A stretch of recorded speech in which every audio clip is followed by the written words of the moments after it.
you, Jesus. கர்த்தருடைய பரிசுத்த நாமம் மகிமைப்படுவதாக. இந்த மாலை வேளையில் கூட ஆண்டவருடைய சமூகத்தில் நாம் கூடி வந்து கர்த்தரை ஆராதிக்கவும் அவருடைய வசனத்தை கேட்கும்படியாய் கர்த்தர் பாராட்டின மேன்மையான இந்த கிருபைகளுக்காக கர்த்தருக்கு நாம் நன்றி செலுத்துவோம். ஹல்லேலூயா, ஆமென். எத்தனை பேர் விசுவாசிக்கிறீங்க கர்த்தர் நம்ம மத்தியில் இருக்கிறார்? ஆமென். ஆண்டவர் ஒரு வாக்குத்தத்தத்தை செய்தார். என் நாமத்தினாலே எங்கே 2 அல்லது 3 பேர் ஒன்று கூடுகிறீர்களோ உங்கள் மத்தியில் நான் இருப்பேன். ஒரு சின்ன கேள்வி, ஏன் ஆண்டவர் இந்த வசனத்தை சொல்லணும்? ஏன் ஆண்டவர் இந்த வார்த்தையை சொல்லணும்? When 2 or 3 gather in my name, I am there in your midst. நான் உங்கள் மத்தியில் இருப்பேனா வருவேனா? என்ன சொல்றாரு? இருப்பேன். ஏன் இந்த வசனத்தை ஆண்டவர் சொல்றார் அப்படின்னு சொல்லி பார்த்தீங்கன்னாக்கா, பழைய ஏற்பாட்டில் இந்த யூதர்களுக்கு ஒரு நம்பிக்கை இருந்தது. என்ன நம்பிக்கை அப்படின்னு பார்த்தீங்கன்னாக்கா, ஆண்டவர் நம்முடைய ஜெபத்தை கேட்கணும்னா, ஆண்டவர் நம்ம மத்தியில் இறங்கி வரணும் அப்படின்னா, பழைய ஏற்பாட்டில் நம்ம பார்க்குறோம், ஆபிரகாம் ஆண்டவருடைய சமூகத்தில் போய் ஜெபிக்கிறார். அப்போ ஆண்டவர் அந்த ஜெபத்திற்கு பதில் கொடுக்கணும் அப்படின்னாக்கா, குறைஞ்சது 10 நீதிமான்கள் இருக்க வேண்டும். புரியுதா உங்களுக்கு? எத்தனை பேர்? குறைஞ்சது 10. அதுக்கு எபிரே வார்த்தையில் ஒரு வார்த்தை உண்டு, மின்யான். ஓகே, இந்த யான் என்று சொல்லும் பொழுது அது 10 என்று சொல்லி நாம் பார்க்கின்றோம். அப்போ 10 நீதிமான்கள் ஒன்றாக கூடினால்தான் பரலோகத்திலிருந்தே ஒரு பதிலை நம்மால் கொண்டு வர முடியும். ஆபிரகாம் ஆதியாகமம் 18ஆம் அதிகாரத்தில் தேவனே வந்து ஆபிரகாம் இடத்துல பேசுகிறார். ஆபிரகாமே, இந்த சோதம் குமரா என்று சொல்லக்கூடிய பட்டணத்தில் பாவம் பெருகி இருக்கின்றது. யார் வந்து சொல்றா? ஆண்டவர் வந்து. கவனிங்க, ஆண்டவர் எதாகிலும் செய்ய வேண்டும் என்றால் அவருடைய தீர்மானத்தை அவரே எடுத்துக்கொள்ள முடியும். He can decide for himself. கரெக்டா? சோதம் குமாரா பட்டணத்தை அழிக்கணும் அப்படின்னாக்கா, ஏன்னா பாவம் பெருகி இருக்கின்றது. அந்த பாவம் என்ன செய்கிறது என்றால் உலகத்தை இன்ஃப்ளூயன்ஸ் பண்ணுது. ஆகவே தான் தேவன் அதை தடை செய்கின்றார். அப்போ தேவன் அதை அழித்து விட்டு போயிருக்கலாம், ஆனால் தேவன் ஒரு நீதிமான் இடத்தில் வந்து பேசுகின்றார். இப்படி அங்க ஒரு சூழ்நிலை இருக்கின்றது. நல்லா கவனிங்க, நாம ரட்சிக்கப்பட்டு இருக்கிறோம், நாம் கர்த்தருடைய சமூகத்திற்குள் வந்திருக்கிறோம், நாம் ஞானஸ்தானம் எடுத்திருக்கிறோம் என்றால் ஏதோ நம்முடைய சுய லாபத்திற்காக அல்ல, எனக்கு நன்மை கிடைக்கும் என்று சொல்லி அல்ல. ஆண்டவர் உங்களுடைய சமுதாயத்திற்காக, உங்களுடைய இந்த ஸ்டேட்டுக்காக உங்களை நியமித்து ஏற்படுத்தியிருக்கிறார். காரணம், உங்கள் நிமித்தமாய் தான் அவர்களுக்கு ஆசீர்வாதம் கடந்து செல்ல வேண்டும். உங்கள் நிமித்தமாய் தான், சபை நிமித்தமாய் தான் உலகத்திற்கு, for people who are out there, ரட்சிக்கப்படாதவர்களுக்கு, அந்தகாரத்தில் இருக்கின்றவர்களுக்கு வெளிச்சத்தை கொடுக்கக்கூடியது திருச்சபை தான். ஆமென். அப்போ ஆண்டவர் வந்து ஆபிரகாம் இடத்துல பேசுகிறார். பேசும்பொழுது ஆபிரகாம் யோசித்து பார்க்கின்றான். அதுக்கு முன்னால வந்து லோத் எங்க இருந்தாருன்னா ஆபிரகாம் கூட தான் இருக்கிறாரு. இன்ட்ரடக்ஷன் தான் கொடுக்குறேன் உங்களுக்கு. அப்போ இந்த 2 பேரும் என்ன செய்யறாங்க என்றால் செல்வந்தராய் மாறுகின்றார்கள். ஆபிரகாமுக்கும் வேலையாட்கள் அதிகமானார்கள், ஆடு மாடுகள் அதிகமானது. ஆபிரகாம் ஐஸ்வர்யனாய் மாறினான். ஆபிரகாமோடு கூட இருக்கிறபடியால் லோத்துவும் அவனுடைய வேலையாட்களும் கூடினார்கள், ஆடு மாடுகள் கூடினது, அவனும் ஐஸ்வர்யவானாய் மாறினான்.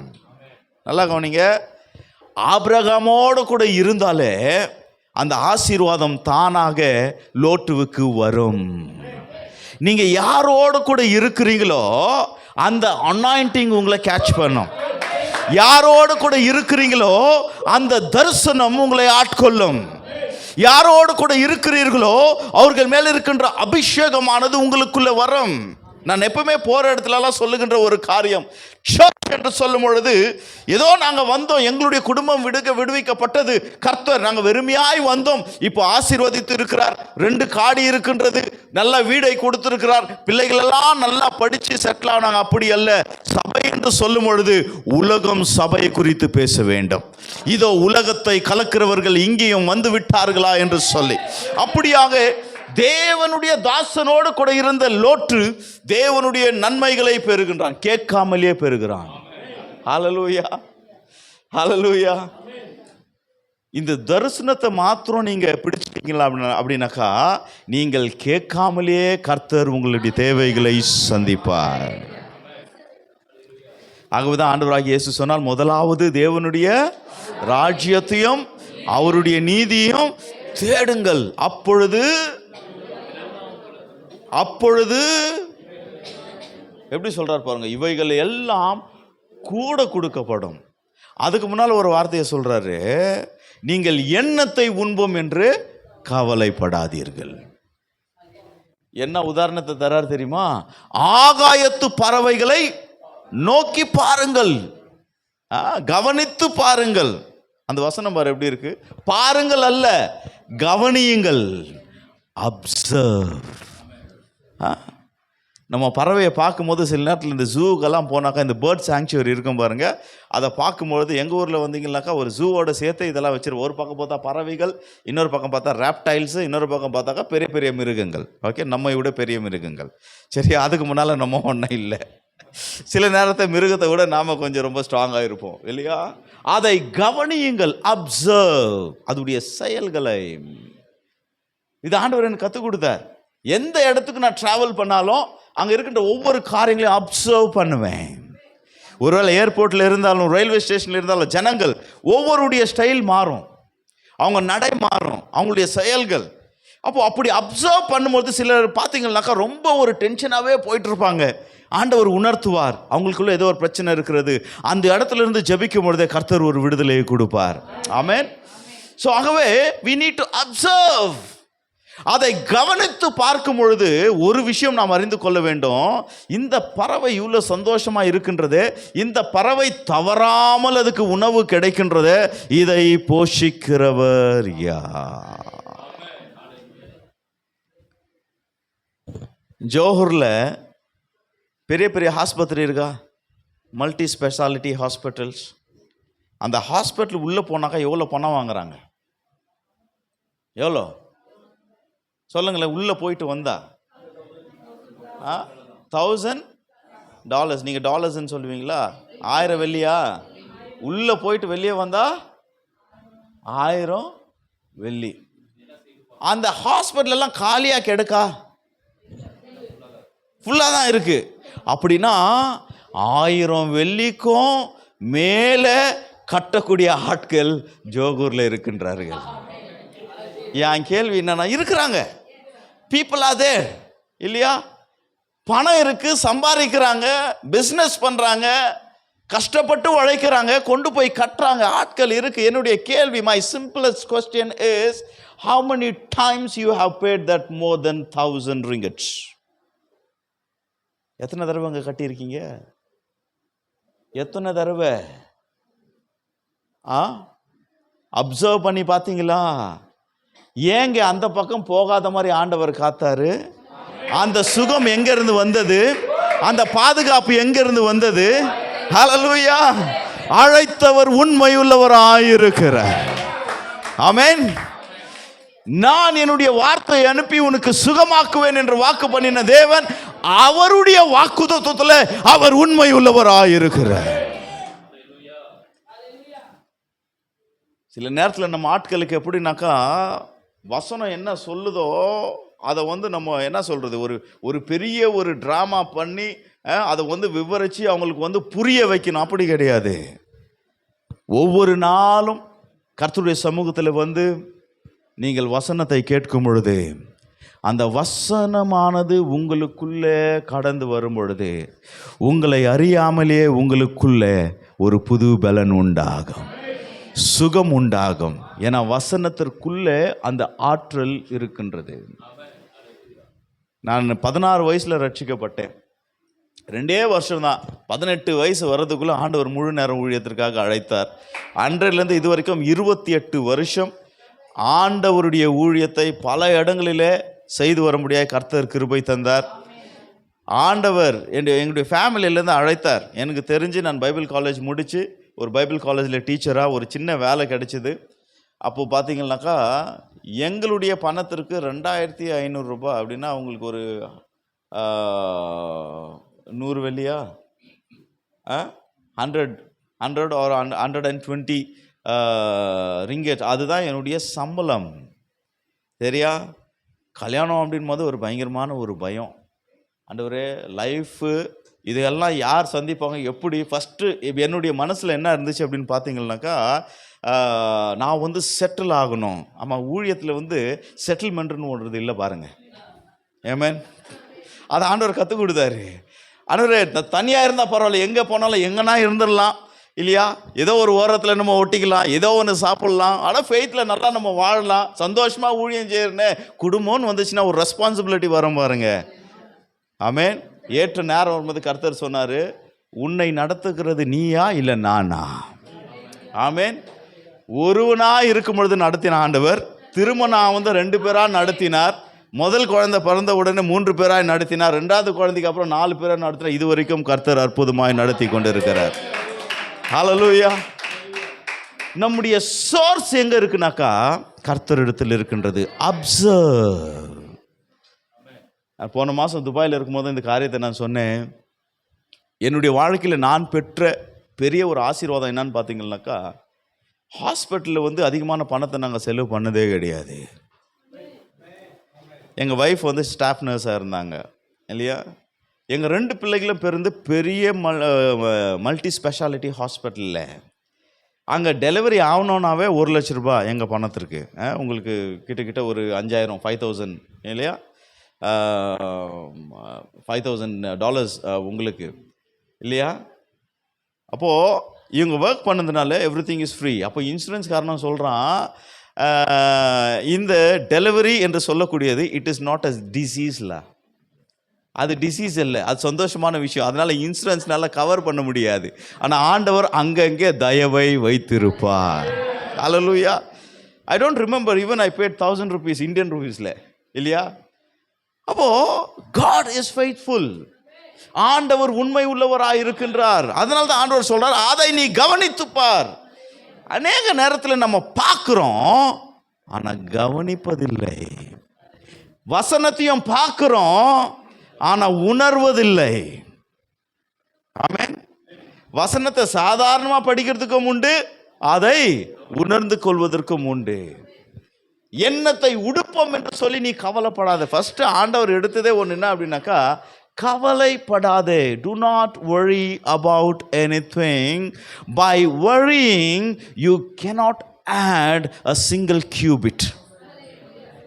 கவலைப்படுகிறதுனாலே, ஆமாம், நம்முடைய வாழ்க்கை பார்த்தீங்கன்னாக்கா கவலைப்படுறது தான். கவலைப்படாமல் நம்மளால் என்ன பண்ண முடியாது, வாழவே முடியாது. இதெல்லாம் சொல்லிட்டு தான் சொல்கிறாரு, நீ முதலாவது தேவனுடைய ராஜ்யத்தை தேடும் பொழுது இவைகள் எல்லாம் உங்களுக்கு கூட கூட்டி கொடுக்கப்படும். ஆமென். இப்போ லோத்துடைய வாழ்க்கையில் இப்படி தான் அந்த நன்மைகளை பெறுகின்றான். ஒன்றுமே செய்யலை, எஜமானனோடு கூட உண்மையாக இருந்தான். நல்லா கவனிங்க, எஜமானனோடு கூட உண்மையாக இருந்தான். ஆபிரகாமோடு கூட ஃபெய்த்ஃபுல்லாக இருந்தான். ஆபிரகாம் எதை செய்கின்றாரோ அதை ஃபாலோ பண்ணிகிட்டே இருந்தான். ஏனென்றால் அழைப்பு ஆபிரகாமுக்கு, தரிசனம் ஆபிரகாமுக்கு, வாக்குத்தத்தம் ஆபிரகாமுக்கு. உன் நிமித்தமாய் நான் பெரிய ஜாதியை நான் உருவாக்குவேன் என்று சொல்லி வாக்குத்தத்தத்தை தேவன் ஆபிரகாமுக்கு கொடுக்கின்றான். அந்த ஆபிரகாமோடு கூட இருக்கிறபடியால் தானாகவே பல நன்மைகள் இவனை தேடி வருகின்றது. ஆனால் எந்த இடத்துலன்னு தெரியல, ஒருவேளை இவர்களுக்கும் அவர்களுக்கும். இப்போ ஆபிரகாம் போகிற இடத்துலலாம் ஒரு பலிபீடத்தை கட்டுவார், அந்த இடத்துல பலிகளை செலுத்துவார், தேவனை ஆராதிப்பார். அப்போ குறைஞ்சபட்சம் பார்த்தீங்கன்னாக்கா 10 பேருக்கு மேலே இருப்பாங்க அங்கே. ஆனால் ஆபிரகாம் ஒவ்வொரு தடவை பலி செலுத்தும் பொழுது 100 பேருக்கு மேலே. ஆகவே தான் நம்ம தனியாக ஜபிக்கிற ஜபத்திற்கும் சபையில் கூடி வந்து செய்கின்ற ஜபத்திற்கும் வல்லமை உண்டு. ஆமென். பர்சனலாக ஜபம் பண்ணும்போது சில காரியங்களை நீங்கள் பெற்றுக்கொள்ளலாம். ஆனால் கார்ப்பரேட்டாக கிறிஸ்துவின் சரீரமாய் ஒன்றாய் கூடி சபையாய் வந்து ஜபிக்கும் பொழுது தேசங்களை அசைக்க முடியும்.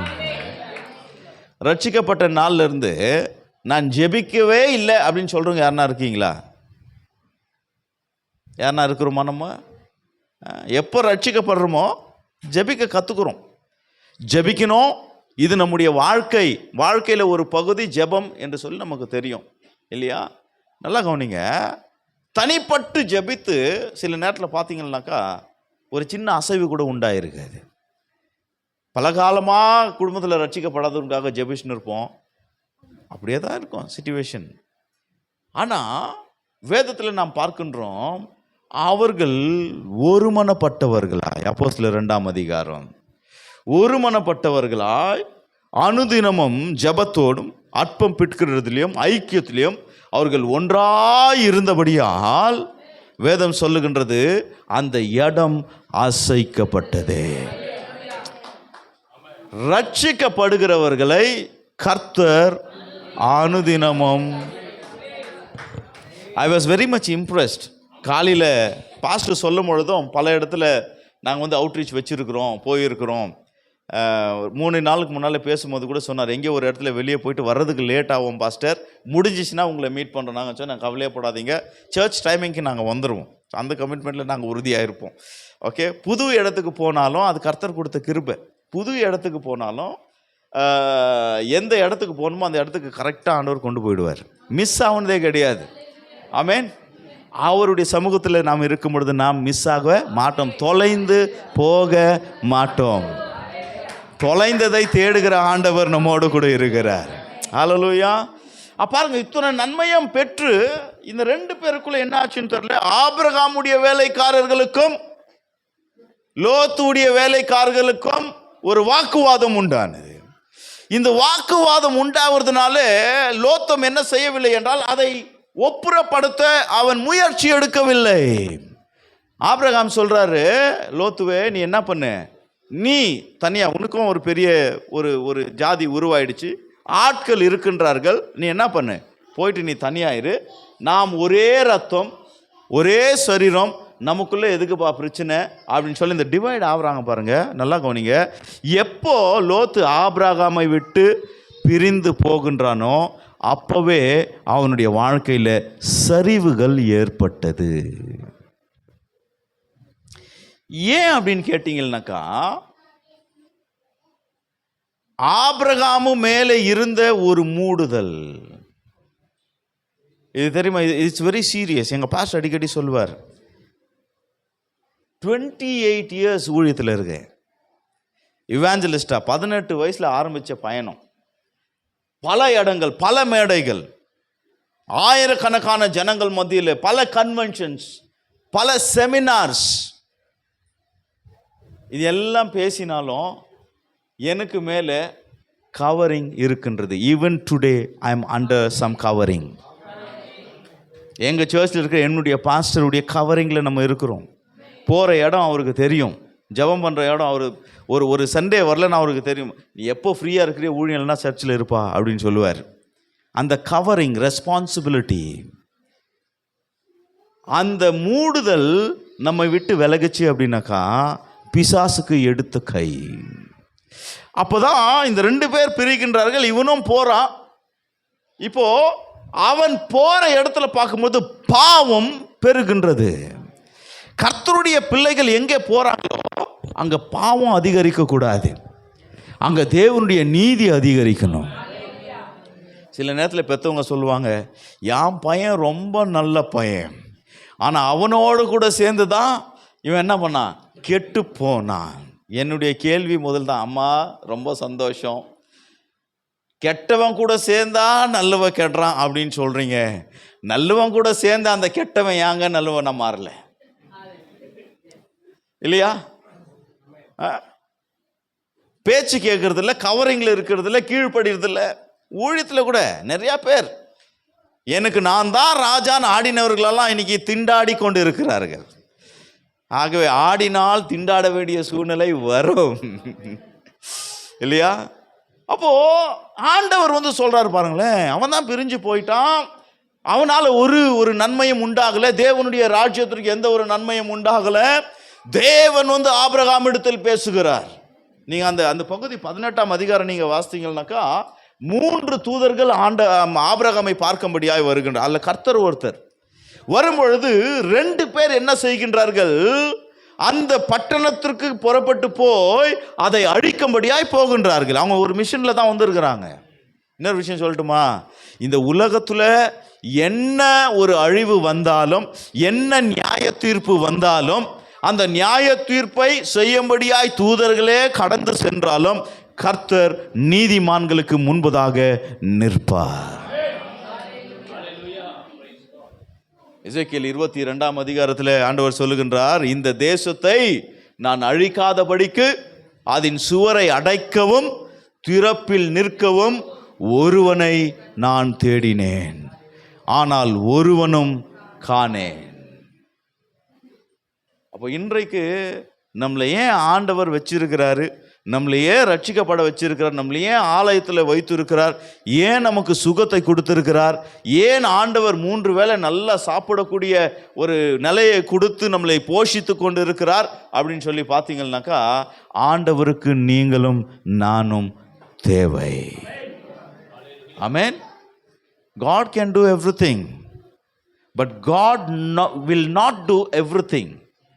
புரியுங்க? தேவனால் எல்லாம் செய்யக்கூடும், ஆனால் நம்ம இல்லாமல் எல்லாவற்றையும் அவர் செய்ய மாட்டார். அவருக்கு நாம் அவசியம். He needs us. நீங்கள் இந்த உலகத்தின் ஒளின்னு நம்மளை தான் பாயிண்ட் பண்ணாரு. ஆமென். அப்போ இங்கே போகும்பொழுது 2 தூதர்கள் ஏற்கனவே போயிட்டாங்க. அந்த இடத்துல ஒரு நியாய தீர்ப்பு வருகின்றது. ஆபிரகாமுக்கு முன்பதாக கர்த்தர் நிற்கின்றார்.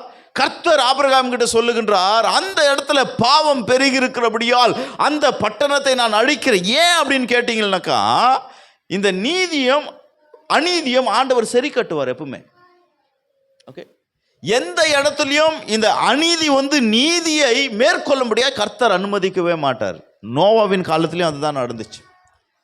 God will not allow that. ஏன்னா ஆண்டவர் பூமியை உருவாக்கினது அவருடைய சித்தத்தின்படி, நாம் இந்த பூமியை ஆள்வதற்காக தான். பிசாசின் சித்தத்தின்படி ஒப்பு கொடுப்பதற்கு அல்ல. இன்னைக்கு பல மாதத்துக்கு முன்னால் கலிஃபோர்னியாவில் ஒரு பெரிய தீ பயங்கரமான பணக்காரங்க ஒரே நைட்டில் நடுத்தருவுக்கு வந்தவங்க நம்ம எல்லா இன்சிடென்ட்லையும் நம்ம பார்த்துருக்குறோம். எபோலான்ற ஒரு அந்த கொள்ளனை வரும்பொழுதும் அந்த நாட்டில் பெரிய பெரிய பணக்காரெலாம் பாதிக்கப்பட்டாங்க இல்லையா? பேண்டமிக், இந்த கொரோனா வரும்பொழுது யாருங்க நடுத்தருவு வந்தாங்க? யோசித்து பாருங்களேன். அப்போ இந்த விதமான சூழ்நிலைகளை கூட நாம காப்பாற்றப்படுகிறோம் என்றால் அதுக்கு ஒரே ஒரு காரணம், we are under the covering. Amen. I don't know, ஒரு இன்ட்ரடக்ஷனை தான் ஸ்டார்ட் பண்ண. Something God is dealing. கர்த்தர் நம்மோடு கூட இடைப்பட்டு கொண்டு இருக்கிறார். ஆகவே நம்ம பாயிண்டெல்லாம் ஒரு சைடில் வைப்போம். அந்த கவரிங் என்று சொல்லக்கூடியது காலையிலையும் ஒன்று அப்சர்வ் பண்ணேன். இப்போ தான் ஆண்டவர் அப்படியே ஒரு ரெவலேஷனை கொடுக்குறார். காலையிலையும் நீங்கள் சாம்ஸ் 91 தான் தியானிச்சிங்க. இன்றைக்கும் பைபிள் ரீடிங் 91. ஓகே, அந்த 91 அர்த்தம் உங்களுக்கு தெரியுமா? உன்னதமானவரின் மறைவில் இருக்கிறவன் சர்வ வல்லவருடைய நிழலில் தங்குவான். அப்படின்னா என்ன அர்த்தம்?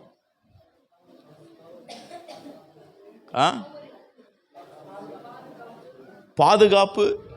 அவர் சேட்டையின் கீழ் அடைக்காலம் புகழ்வேன், தம் சிறகுகளால் மூடுவார். அவர் சேட்டையின் கீழ் அடைக்காலம் புகழ்வேன், தம் சிறகுகளால் மூடுவார். இந்த சங்கீதம், இந்த 91ஆம் சங்கீதம், அதோடைய அர்த்தம் என்ன அப்படின்னு சொல்லி பார்த்தீங்கன்னாக்கா, அதை பார் மிட்ஸ்வா சங்கீதம் என்று சொல்லுவார்கள். அந்த அந்த அந்த சங்கீதத்தை நீங்கள் முழுமையாக கவனித்து பார்த்தீங்களா? எப்பவுமே கவனிக்கணும் வசனத்தை. அங்கே you can see 3 characters conversing with each other. 3 பாத்திரங்கள் அங்கே பேசுகிற காரியத்தை நீங்கள் பார்ப்பீங்க. முதலாவது வசனம் எப்படி ஆரம்பிக்கிறது அப்படின்னாக்கா, ஒரு நபர் சொல்லுகின்றார், உன்னதமானவரின் மறைவில் இருக்கிறவன் சர்வ வல்லவருடைய நிழலில் தங்குவான். அடுத்த 2வது வசனம் பார்த்தீங்கன்னாக்கா, 2வது பர்சன் பேசுகிறான். அவன் என்ன சொல்கிறான் அப்படின்னு பார்த்தீங்கன்னாக்கா, நான் என் தேவனை நோக்கி, நீரே என் அடைக்கலம், என் கோட்டை, நான் நம்பியிருக்கும் துருகம் என்று நான் சொல்லுவேன். இது செகண்ட் பர்சன். அப்போ அந்த ஃபர்ஸ்ட் பர்சன் திரும்ப என்ன சொல்றாரு அப்படின்னு பார்த்தா, அப்படியானால் கர்த்தர் உன்னை இப்படியெல்லாம் ஆசீர்வதிப்பார். அதுதான் அங்கே வர்றது. உன்னை பாதுகாப்பார், உன்னை உயர்த்துவார், உன் கால் இடராதபடிக்கு காத்து கொள்வார், நீ சர்பத்தையும் தேலியும் நீ நடந்து போவாய், வாதை உன் கூடாரத்தை அணுகாது. இது எல்லாம் பாதுகாப்பும் ஆசீர்வாதமும் சுகத்தை குறித்து வசனம் அப்படியே பேசிக்கொண்டே வரும். அப்போ இந்த பார் மிட்ஸ்வானா அப்படின்னா என்னன்னு கேட்டிங்கன்னாக்கா, எபிரேய மொழியில் மிட்ஸ்வா அப்படின்னாக்கா கமாண்ட்மெண்ட், கட்டளை, கர்த்தருடைய வார்த்தை. பார் என்று சொன்னால் மகன், சன். பேதுரை பார்த்தான், காலையில் ஒரு வசனம் பார்த்தேன் இல்லை, சீமோனின் குமாரனிய, அது இங்கிலீஷில் பார்த்தீங்கன்னாக்கா சைமன் பார் ஜோனா அப்படின்னு வரும். அப்போ பார் என்று சொன்னால் மகன். அப்போ இந்த யூதர்களுக்கு ஆண்டவர் ஒரு காரியத்தை கொடுத்தார். என்ன அப்படின்னு பார்த்தீங்கன்னாக்கா, இந்த பிள்ளை ஒரு குழந்தை ஒரு வீட்டில் பிறக்குது அப்படின்னு சொல்லி பார்த்தீங்கன்னாக்கா, பிறந்ததுலேருந்து 5 வயது வரைக்கும் mother will be the teacher for the child. தெரியுமா? Who is the first teacher for the child? It's mother. Mother அந்த குழந்தைக்கு அது அப்படியே கொஞ்சம் அதுக்கு ஞாபகம் அது அப்படியே மழலை மொழியில் பேச ஆரம்பிக்கும் பொழுது, இதுதான் டேடி, அப்பா, பப்பா அப்படின்னு சொல்லும் போது தான் அது கற்றுக்குது, ஓ இதுதான் அப்பா அப்படின்னு. சில வீட்டிலலாம் நீங்கள் பார்த்தீங்க அப்படின்னீங்க, இந்த இப்போ எங்கள் ஃபேமிலியில் பார்த்தீங்கன்னாக்கா, எங்கள் அம்மாவுக்கு தம்பி பார்த்தீங்களா எனக்கு மாமா முறை வேணும், கரெக்டா? அப்போது எங்கள் அம்மாவுடைய அண்ணன் அவரும் எனக்கு மாமா வேணும். அண்ணன் பசங்க எங்கள் அம்மாவுடைய தம்பி என்ன கூப்பிடுவாங்க, சித்தப்பான்னு கூப்பிடுவாங்க. ஏன்னா அவங்க அப்பாவுடைய தம்பி சித்தப்பா இல்லையா? பேரை சொல்லி விக்டர் அப்பா, செல்வா அப்பா அப்படின்னு கூப்பிடுவோம், அவங்க கூப்பிடுவாங்க. இப்போ நான் அம்மாவுடைய சகோதரர்கள் அந்த பிள்ளைங்க கூப்பிட்றத அப்படியே பார்த்து எங்களுக்கும் எப்படி ஆயிடுச்சு அப்படின்னாக்கா, நாங்கள் நினைவு வர வரைக்கும் அப்பா அப்பான்னு தான் அவங்கள கூப்பிட்டுருந்தோம், மாமாவை இல்லையா? So the first teacher is the mother. அப்போ ஆண்டவர் சொல்றாரு, இந்த தாய் என்ன செய்ய வேண்டும் என்றால், முதல் 5 வருடங்கள் அந்த குழந்தைக்கு உறவுகளை கற்றுக் கொடுக்க வேண்டும், அதோடு கூட கர்த்தரை குறித்து சொல்லி கொடுக்க வேண்டும். அப்ப இந்த 5 வயதுக்குள்ள இருக்கின்ற குழந்தைக்கு எப்படி கர்த்தரை குறித்து சொல்ல முடியும்? ஒரு பிக்சரை காமிச்சு அந்த குழந்தை புரிஞ்சுக்கிற மாதிரி வழியில் என்ன செய்யணும்னாக்கா, ஆண்டவரை பற்றி சொல்லணும். அப்போ ஆண்டவரை குற்றி சொல்லக்கூடிய முதல் பொறுப்பு யாருக்கு வருதுனாக்கா, அம்மாவுக்கு வருது. சரியா? எப்போ இந்த குழந்தை 6 வயசு தாண்டுகிறதோ, அந்த 6ஆம் வயசு வரும்பொழுது த responsibility goes to the father. அப்போ தகப்பன் என்ன செய்யணும், 6லேருந்து 12 வயசு வரைக்கும் அந்த குழந்தைக்கு, அந்த பிள்ளைக்கு குடும்பத்திற்கு ஒரு தொழில் இருக்கும். 2000 வருஷத்துக்கு முன்னால் அப்படி தான். அப்போ ஐடி கம்பெனியெல்லாம் கிடையாது. வேற ஒருத்தன் கம்பெனி வைக்க முடியாது, சொந்தமாக வீட்டுக்கு கம்பெனி இல்லையா? அப்போது ஏசப்பா பிறந்த வீட்டில் ஒரு கம்பெனி இருந்துச்சு. அது என்னன்னாக்கா கார்பென்ட்ரி கம்பெனி இல்லையா, இன்டீரியர்ஸ். ரைட்? காலையில் நாங்கள் வரும்பொழுது 3 மணிக்கே விட்டுட்டு காரில் கேலேருந்து ஆரம்பித்தோம். பழைய பாட்டை ஒன்று போட்டார், கேளுங்கள் தரப்படும், தட்டுங்கள் திறக்கப்படும், தேடுங்கள் கிடைக்கும் என்றால அதில் இயேசுடைய அப்படியே ஹிஸ்ட்ரியே வரும். சரியா? அப்போ ஆண்டவராகிய இயேசு பை நேச்சரை என்ன ஆனார்னு பார்த்தாக்கா, ஹி பிகேம் அ கார்பெண்டர். ஏன்னா அப்பாவுடைய தொழில். அப்போ அந்த தொழிலையும் அவர்கள் கற்றுக்கொள்ள வேண்டும். அதோடு கூட அப்பா என்ன பண்ணணும்னா, அவங்களை ட்ரெயின் பண்ணணும் கர்த்தருடைய வசனத்தை வாசிக்கும்படியா. இன்றைக்கு நம்முடைய மொழியில் தமிழ் அல்லது ஆங்கிலத்தில் நம்ம வாசிக்கும் பொழுது we just read the Bible and கோலா, வாசித்து போகிறோம். அப்படி கிடையாது. எபிரேய மொழியில் அதுக்கு ஒரு ராகம் இருக்கும், அதை வாசிக்கக்கூடிய ஒரு ஸ்டைல் இருக்கும். அதை முறைப்படி என்ன பண்ணணும்னா அவங்க வாசிக்கணும், எந்த பிழைகள் அதில் வரக்கூடாது. அப்போது இந்த 12 வயசு, அந்த 12th பர்த்டே வருது தெரியுமா? அந்த பர்த்டே வரும்பொழுது அப்பா அம்மா 2 பேரும் இந்த பிள்ளையை கூட்டிட்டு எங்கே இருந்தாலும் எருசலேமுக்கு வரணும், நாசரேத்தில் இருந்தாலும் எருசலேமுக்கு வரணும். நாசரேத்துக்கும் எருசலேமுக்கும் எவ்வளோயா தூரம்? கேஎலுக்கும் உங்கள் ஜோவருக்கும் இருக்கிற தூரம் 240 கிலோமீட்டர்ஸ் பாஸ்டர். யா சில நேரத்தில் பைபிள் வாசிக்கும் போது ஏதோ ஒரு ஊரில் இல்லையா, இந்த சந்தில் அங்கே இருந்துச்சு, நாசரேத்து இருந்துச்சு, இந்த சந்தில் கானான் இருந்துச்சு அப்படின்னு நம்ம நினைக்கிறோம். அப்படி கிடையாது. அப்போ ஒவ்வொரு தடவை நாசரேத்துலேருந்து ஆண்டவருடைய ஹோம் டவுன் அதுதான். அவர் எருசலேமுக்கு வரணும்னாக்கா அவர் 230-40 கிலோமீட்டர் நடந்து வர வேண்டும். ஆண்டவராகி இயேசுவே, இட்ஸ் 3 days ஆஃப் ஜேர்னி. காடி இல்லை சார், ஆண்டவர் நடந்தார். ஆகவே தான் இந்த பைபிளை இப்போ என்னுடைய ஆண்டவருடைய கிருபையினால ஒரு 20 தடவை இஸ்ரேலுக்கு போயிருக்கேன். ஓகே, அதில் 2 தடவை என்னுடைய ஸ்டடீஸ்க்காக ரிசர்ச்லேயும் நான் இருக்கேன். ஹீப்ரூ யூனிவர்சிட்டியோட கூட அவங்களுடைய வெப்சைட்டில் கூட என்னுடைய ஃபோட்டோஸ் எல்லாம் இருக்கும். வேதத்தை நம்ம இங்கே பார்க்குறதல்ல, அங்கே போய் பார்க்கும்போது இன்னும் கொஞ்சம் டீப்பாக நமக்கு புரியும். அப்போ தான் நமக்கு அது கொஞ்சம் விளக்கமாக நம்ம என்ன செய்ய முடியும், புரிஞ்சு கொள்ள முடியும். அப்போது இந்த 12th பர்த்டே ஆகும்போது அப்பா அம்மா 2 பேரும் அந்த பிள்ளையை கொண்டு வந்துடுவாங்க. பையன்களுக்கு 12th பர்த்டே, பெண்களுக்கு 11th பர்த்டே. பையன்களுக்கு பார் மிட்சுவா, பெண்களுக்கு பாட். பாட் என்றால் டாட்டர். ஓகே, பாட் மிட்சுவா. அப்போது அந்த ஆசாரியருக்கு முன்பதாக நிறுத்திவிட்டு அம்மா சொல்லுவாங்க, நான் ஆண்டவருக்கு கீழ்ப்படிந்து முதல் 5 வருடம் இந்த பிள்ளைக்கு நான் கர்த்தரை குறித்து சொல்லி கொடுத்திருக்கின்றேன். they have to confess. நம்ம சொல்ல முடியுமா? எங்களுக்கு அந்த வாய்ப்பு கிடைக்கல. அம்மா ஒரு ஆங்கிலிக்கன் சர்ச் சிஎஸ்ஐ பேக்ரவுண்ட், அப்பா ஒரு ஹிந்து பேக்ரவுண்ட்லேருந்து திருமணத்திற்காக கிறிஸ்தவர்களாய் மாறினவர்கள். அவர்கள் தவறினார்கள். சத்தியத்தை அறிந்தவுடனே நான் அதை பற்றி கொண்டேன். என்னுடைய பிள்ளைகளுக்கு ஆரம்பத்திலிருந்தே ஃபர்ஸ்ட் இயர்லேருந்து இது வரைக்கும் கர்த்தருக்குள்ளே வழி நடத்தி வருகின்றோம்.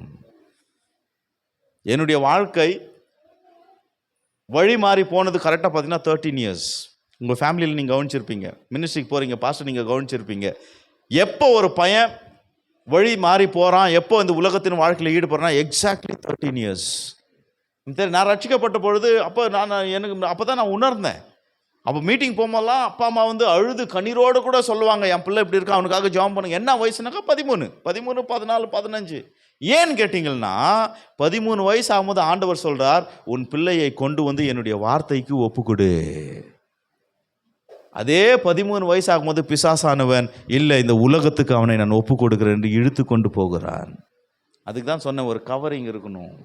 அப்போ அம்மா சொல்லுவாங்க, நான் பொறுப்பாக கற்றுக் கொடுத்தேன் கர்த்தரை குறித்து. அப்போ அப்பாவும் சொல்லுவார், நானும் அந்த 6 வயசுலேருந்து 12 வயசு வரைக்கும் இவனுக்கு கர்த்தருடைய வசனத்தை நான் கற்றுக் கொடுத்தேன்னு சொல்லும்போது அவங்களும் டெஸ்ட் பண்ணுவாங்க. அந்த டெஸ்ட் பண்ணும்போது இவன் அதை கரெக்டாக வாசித்து காண்பிக்கணும். அதை வாசிக்கும் பொழுது அவனுக்கு அது ஒரு பேப்டிசம் மாதிரி, ஒரு சர்வீஸ், ஒரு செரமனி. அது அவனை என்ன செய்வாங்கனாக்கா அந்த பார் மிட்சுவா, கர்த்தருடைய வசனத்திற்கு மகன் என்று சொல்லி. அப்போ இவங்க 2 பேரும் ஆக்சுவலி என்ன சொல்கிறாங்கன்னா, 12 வயசு வரைக்கும் நாங்கள் இவனை வழி நடத்தணும். ஓகே, இப்போ இவன் என்னவா மாறுகிறான், 13 வயசு டீனேஜாய் மாறுகின்றான். இவனை கண்ட்ரோல் பண்ணவோ வழி நடத்தவோ எங்களால் முடியாது. ஆகவே கர்த்தருடைய வசனம் இவனை கண்ட்ரோல் பண்ணி வழி நடத்தட்டும்.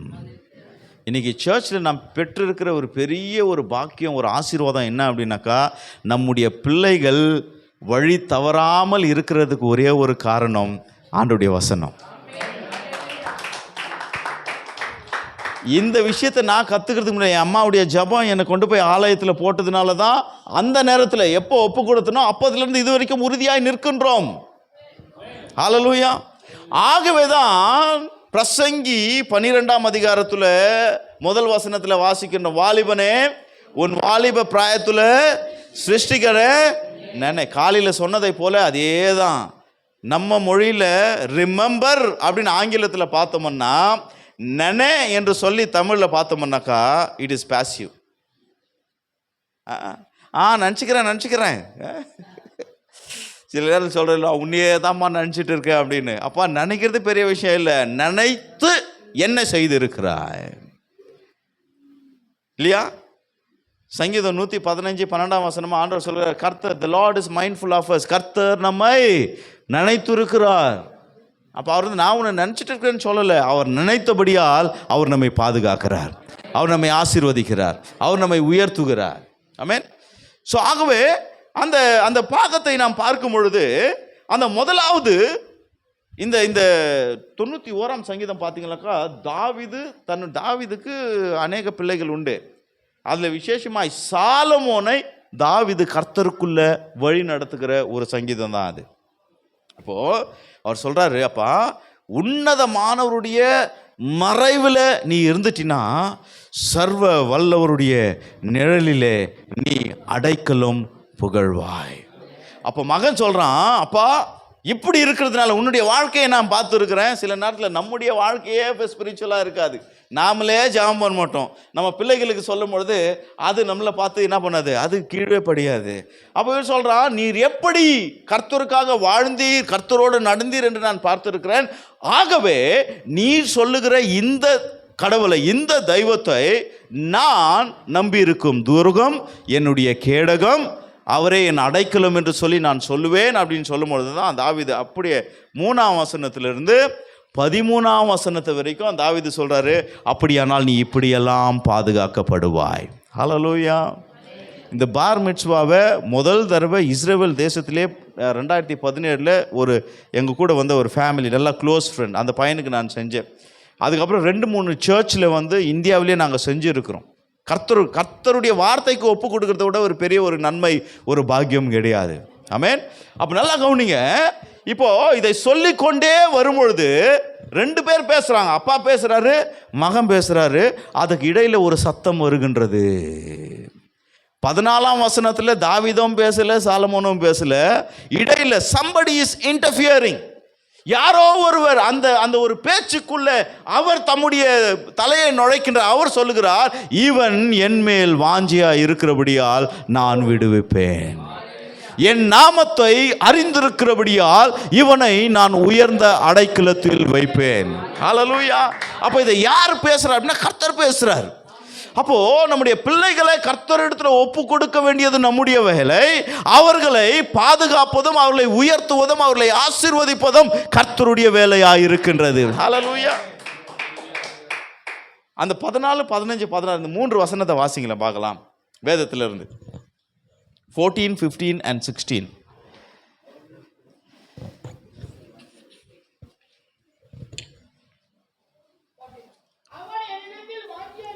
அவன் என்னிடத்தில் வாஞ்சையாய் இருக்கிறபடியால் அவனை விடுவிப்பேன். என்ன சூழ்நிலை வந்தாலும், என்ன ஆபத்து வந்தாலும், என்ன பிரச்சனைகள் வந்தாலும் நான் விடுவிப்பேன். அப்போ ஒரு கேள்விங்க, அந்த பையனுக்கு கர்த்தர் மேலே வாஞ்சை எப்படி வந்தது? Somebody should be the reason for that, right? அந்த பிள்ளைக்கு கர்த்தர் மேலே வாஞ்சை எப்படி வந்தது? அவருடைய பேரண்ட்ஸ். ஹல்லேலூயா. ஆகவே தான் நான் அடிக்கடி அங்கே போகும்பொழுது சில இடத்துல இந்த தாவீதின் கல்லறை இருக்கும், சியோன் மலை மேலே, மற்ற இந்த ஆபிரகாம் எப்ரோனில், இங்கெல்லாம் பார்க்கும்பொழுது அதை எப்பவுமே வந்து ப்ரொடெக்டிவாக வைக்கணும் அப்படின்னு சொல்லிட்டு அந்த இடத்துல ஒரு ப்ரேயர் கண்டினியூவாக நடக்கும். அப்போ அந்த இடத்துல பார்க்கும்போது இந்த சிறு பிள்ளைகள் 12 வயசு வரைக்கும் யெஷுவான்ற ஒரு ஸ்கூலே நடக்கும் அவங்களுக்கு. அப்போ பார்க்கும்பொழுது ஒரு இடத்துல, குறிப்பிட்ட இடத்துல சியோனில் தான் போகும்போது பார்த்தீங்கன்னாக்கா ஒரு ரபாய் நல்லா ஒரு தொப்பியை போட்டு அவங்க ஒரு ப்ரேயர் ஷால் வச்சுருப்பாங்க, அதில் தொங்கலெல்லாம் இருக்கும், தொங்கலெல்லாம் போட்டு இவர் பாட்டுக்கு ரொம்ப எனர்ஜெட்டிக்காக பிரசங்கம் பண்ணுறாரு, கதையை சொல்கிறாரு, பைபிளை பற்றி எல்லாரும் விலைக்கு சொல்லிட்டு இருக்கிறாரு. இங்கே பார்த்தீங்கன்னாக்கா ஒரு பிள்ளை வந்து இங்கே விளையாடுது, இன்னொரு பிள்ளை வந்து மற்றதை தட்டுது, அங்கே அப்படியே நோண்டிட்டு இருக்காங்க. இவர் ரொம்ப என்ன சொல்கிறது, ஒரு பேஷனட்டாக என்ன பண்ணுறாருனாக்கா ஆண்டவருடைய வசனத்தை விடாமல் சொல்லிகிட்டே இருக்கிறாரு. அப்போ நாங்கள் கேட்டோம், ஏன்னா எங்கள் ஊரில் இந்த கல்வி முறையே வேறு. நம்ம ஆட்கள் டீச்சர் கையில் ஒரு கோலை வச்சுட்டு silence, finger on your lips இல்லையா, அப்படி தானே பாடத்தை சொல்லி கொடுத்தாங்க. அப்போ அவர்கிட்ட சொன்னார், அப்படியெல்லாம் அவங்கள வந்து ரொம்ப ஸ்ட்ரிக்ட் பண்ணி நீங்கள் சொன்னீங்கன்னாக்கா ஒன்றும் அவங்க மைண்டில் போகாது. நமக்கு பயந்து தான் சைலண்டாக இருப்பாங்களே தவிர மைண்ட் அங்கங்கே அலப்பாயும். அவங்க எப்படி இருக்கிறாங்களோ அப்படி விட்டுட்டு ஆண்டுடைய வசனத்தை மாத்திரம் நீ சொல்லிக்கொண்டே இருந்தால் சாதாரணமான லெசனுக்கும் கர்த்தருடைய வார்த்தைக்கும் வித்தியாசம் உண்டு. எபிரேயர் 4:12 கர்த்தருடைய வார்த்தை ஜீவனும் வல்லமையுள்ளதா இருக்கின்றது. என்னவா? ஜீவனும் வல்லமையுள்ளதா இருக்கின்றது, இருபுறமும் கருகுல எந்த பட்டயத்திற்கும் கருக்குள்ளதா இருக்கின்றது, அது உன்னுடைய எலும்பையும் உன்னுடைய ஊனையும் உருவ குத்தும். இந்த வல்லமை, இந்த வார்த்தைக்கு அவ்வளோ ஒரு பவர் இருக்கு. அதனால தான் நான் எப்பவுமே சொல்லுவேன், பிள்ளைகளை சில நேரத்தில் என்ன பண்ணுறாங்க அப்படின்னாக்கா, பிள்ளைகளை எங்கேயோ ஒரு இடத்துல உக்காருப்போம். இல்லை சர்ச் நடக்கும்போது பிள்ளைங்க அங்கே இருக்கட்டும். அங்கே பாரு, ஒரு குட்டி உக்காந்துருக்கு, ஒரு குட்டி ஃப்ளாட்டாக இருக்கு இல்லையா? ஆனால் இந்த வசனம் அதுக்கு புரியாது. இந்த வசனம் அவங்களுக்கு புரியாது. நம்ம தான் கவனித்து கேட்குறோம். ஆனால் இந்த வசனத்துக்குள்ளே இருக்கின்ற ஒரு ஆற்றல், இந்த வசனத்திற்குள்ளே இருக்கிற ஒரு வல்லமை அவங்களுக்குள்ளே இறங்கி கொண்டு இருக்கின்றது. என்னைக்குனாலும் அது கிரியை செய்யும். ஆமென், ஹல்லேலூயா. அதுதான் அவருடைய வசனத்தில் இருக்கின்ற ஒரு வல்லமை. ஆகவே கர்த்தருடைய சமூகத்திற்குள்ளே நம்முடைய பிள்ளைகளை நாம் கொண்டு விட்டாலே போதும். சில நேரத்தில் நான் சொல்லுவேன், நீங்கள் நல்லா ஜெபிக்க தெரியுமா தெரியாதோ, நல்லா ஆராதிக்கிறீங்களோ, எந்த மைண்ட் செட்டில் சர்ச்சுக்கு வரீங்களோ இல்லையா, சர்ச்சுக்கு வரவங்களே பல ரகைகள் உண்டு இல்லையா, பல கேட்டகரிஸ். அதை நீங்கள் பார்த்தாவே உங்களுக்கு தெரிஞ்சிடும். உங்கள் பாஸ்டரை கேட்டிங்கனாக்கா க்ளீனாக சொல்லுவார், இங்கே நின்று தான் ஆராதனை நடத்துவார், இங்கே நின்று தான் பிரசங்கம் பண்ணுவார். ஆனால் உங்கள் முகத்தில் பார்க்கும் பொழுதே தெரியும் யார் யார் எந்தெந்த ரகம் அப்படின்னு சொல்லிட்டு இல்லையா. But I want to tell you சம்திங்லா திஸ் ஈவினிங். ஆலயத்திற்கு நீங்கள் இங்கே அமர்ந்து வெளியே போகும்பொழுதே உங்களுடைய வாழ்க்கை மாற்றப்படும். உங்களுக்குள்ளே ஏதோ ஒரு காரியத்தை ஆண்டவர் செய்ய ஆரம்பித்து விட்டார். God starts working. கர்த்தர் கிரியை செய்கிறவர், கர்த்தர் ஆசீர்வதிக்கிறவர், கர்த்தர் உயர்த்துகிறவர். நீங்கள்லாம் மார்க்கெட் போகிறீங்கன்னு வச்சுங்களேன். What's the time pastor? we need to finish 9:50 50 another 10 minutes I will take. Okay, right.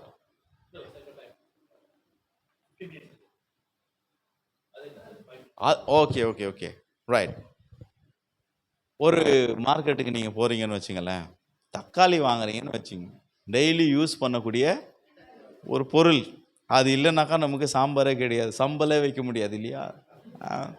சரி, வாங்கிட்டு வரீங்க, எப்படி வாங்குவீங்க?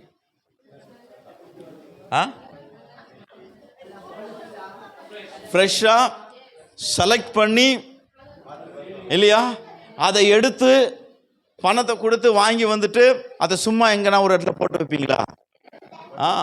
என்ன பண்ணுவீங்க? பத்திரம் படுத்து வைப்பீங்க. கூல் அண்ட் ட்ரை பிளேஸ் இல்லையா. நல்லா கூலாக இருக்கணும், ட்ரையாக இருக்கணும்.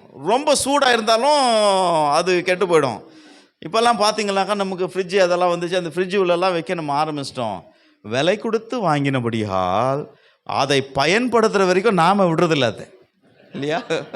சில நேரத்தில் அம்மாமார்களுக்கு தெரியும், ஒரு இடத்துல அப்படியே வச்சு அந்த பிளேஸ் எங்கே ரெஸ்ட் ஆகிருக்கோ கொஞ்சம் இல்லையா, கொஞ்சம் அந்த இடத்துல கொஞ்சம் டேமேஜ் இல்லை, ஒரு என்ன சொல்கிறது, அது டிகே ஆகிற ஒரு சூழ்நிலை வந்தாலும் நம்ம ஆட்கள் டாக்டர் கூட பண்ண முடியாத சர்ஜரி எல்லாம் பண்ணி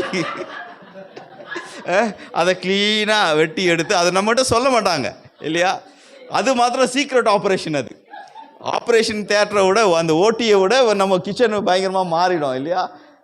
ஹஸ்பண்ட் என்னன்னு ஹைஜீனிக்காக இருக்காது, அதை போட்டுரு அப்படின்னா அதை மாத்திரம் மறைப்போம். மறைச்சி கரெக்டாக அதை பண்ணி என்ன பண்ணுவோம். ஏன்னா ஏன் விலை கொடுத்து வாங்கினோம். நம்ம காசு கொடுத்து வாங்கினாக்கா அதோடைய அருமை நமக்கு தெரியுது இல்லையா. பைபிள் சொல்லுது, நீங்களாய் என்னை தெரிந்து கொள்ளவில்லை, நான் உங்களை தெரிந்து கொண்டேன். I have chosen you. அப்போ உங்களை அவர் சூஸ் பண்ணி எடுத்தார் அப்படின்னாக்கா ஏதோ ஒரு மூலையில் உட்கார வைக்க அல்ல. நம்பர் 1, ஏதோ ஒரு யூஸ்லெஸ்ஸாக ஒரு இடத்துல உங்களை தொங்க விட அல்ல. அவர் உங்களை செலக்ட் பண்ணி எடுத்தார் என்றால் அவர் உங்களை பயன்படுத்தும்படியாய் அவர் தீர்மானம் கொண்டிருக்கிறார். ஹல்லேலூயா. He has already decided. ரோமர் 8ஆம் அதிகாரம் 29ஆம் வசனம் வாசிப்போம் கொஞ்சம் சீக்கிரமா. Roman chapter 8 and verse 29.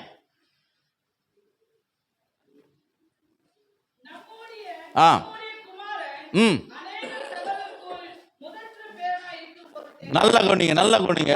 தம்முடைய குமாரன். யாருடைய குமாரன்?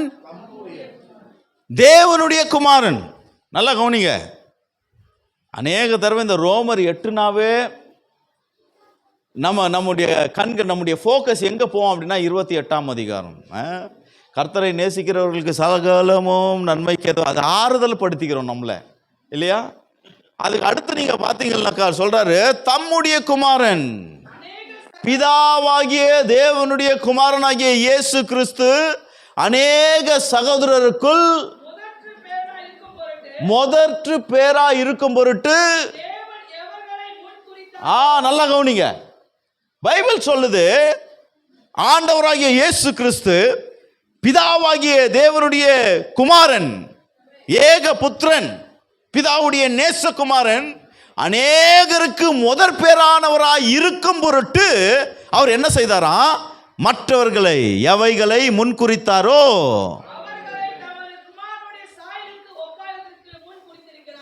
அவர்களை முன்குறித்தாரோ அவர்களை தம்முடைய குமாரனுக்கு சாயலுக்கு ஒப்பாயிருக்கும்படி முன்குறித்திருக்கிறார். எதுக்காக நம்மளை முன்குறிச்சாரு? எதற்காக? இயேசுவின் சாயலுக்கு நாம் ஒப்பா இருக்கும்படியாய் has predestined you. ஹலோ, எப்ப முன்குறிச்சாரு? தான் என் கேள்வி. உலக தோற்றத்திற்கு முன்னே. எரேமியா கிட்ட சொல்லும்போது சொல்றாரு, உன் தாயின் கருவில உருவாக முன்னமே எவைகளை முன்குறித்திருக்கிறாரோ அவர்களை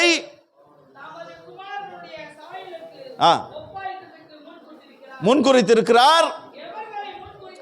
எவர்களை முன்குறித்தாரோ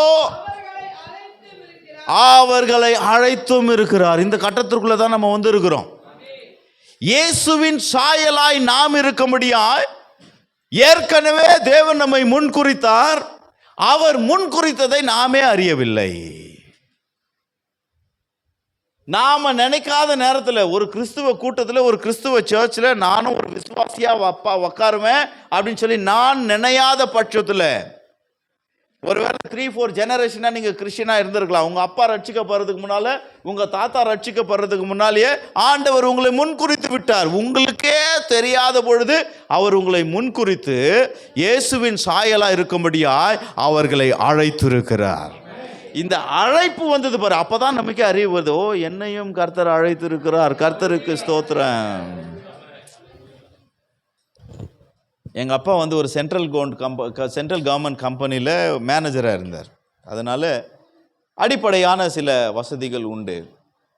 எங்கள் காலனி, எங்கள் ஏரியாவில் பார்த்தீங்கன்னாக்கா 200 வீடு இருக்கும். அந்த 200 வீட்டில் 200 ஃபேமிலியில் 200 ஃபேமிலிஸில் ஒரு குறிப்பிட்ட convent, William Richards English primary school அப்படின்னு சொல்லுவாங்க. அந்த ஸ்கூலுக்கு போகிறேனாக்கா ஆண்டோடைய கிருபையினால் நான் ஒருத்தன் தான் இருந்தேன். அப்போது only one person. மற்றவங்கெல்லாம் they were not affordable. என்ன பார்த்த உடனே எங்கள் மாமா வீட்டில் வந்து அவரும் வேலை செஞ்சார். அவர் நார்மலான வேலை. மாமி வந்து அவங்க நர்ஸாக இருந்தாங்க. 2 சம்பாதனை. அதனால் அவங்க என்ன பண்ணால் அவங்க பிள்ளைகளை அதே ஸ்கூலில் போட்டாங்க. அதுக்கப்புறம் ஜனங்களும் பிள்ளைகளுக்கு நல்லா படிப்பு வேணும் அப்படின்னு சொல்லிட்டு ஒவ்வொருத்தரையும் என்ன பண்ணாங்கனாக்கா அந்த வேலைகளில் அந்த ஸ்கூலில் போட வச்சாங்க. அப்போது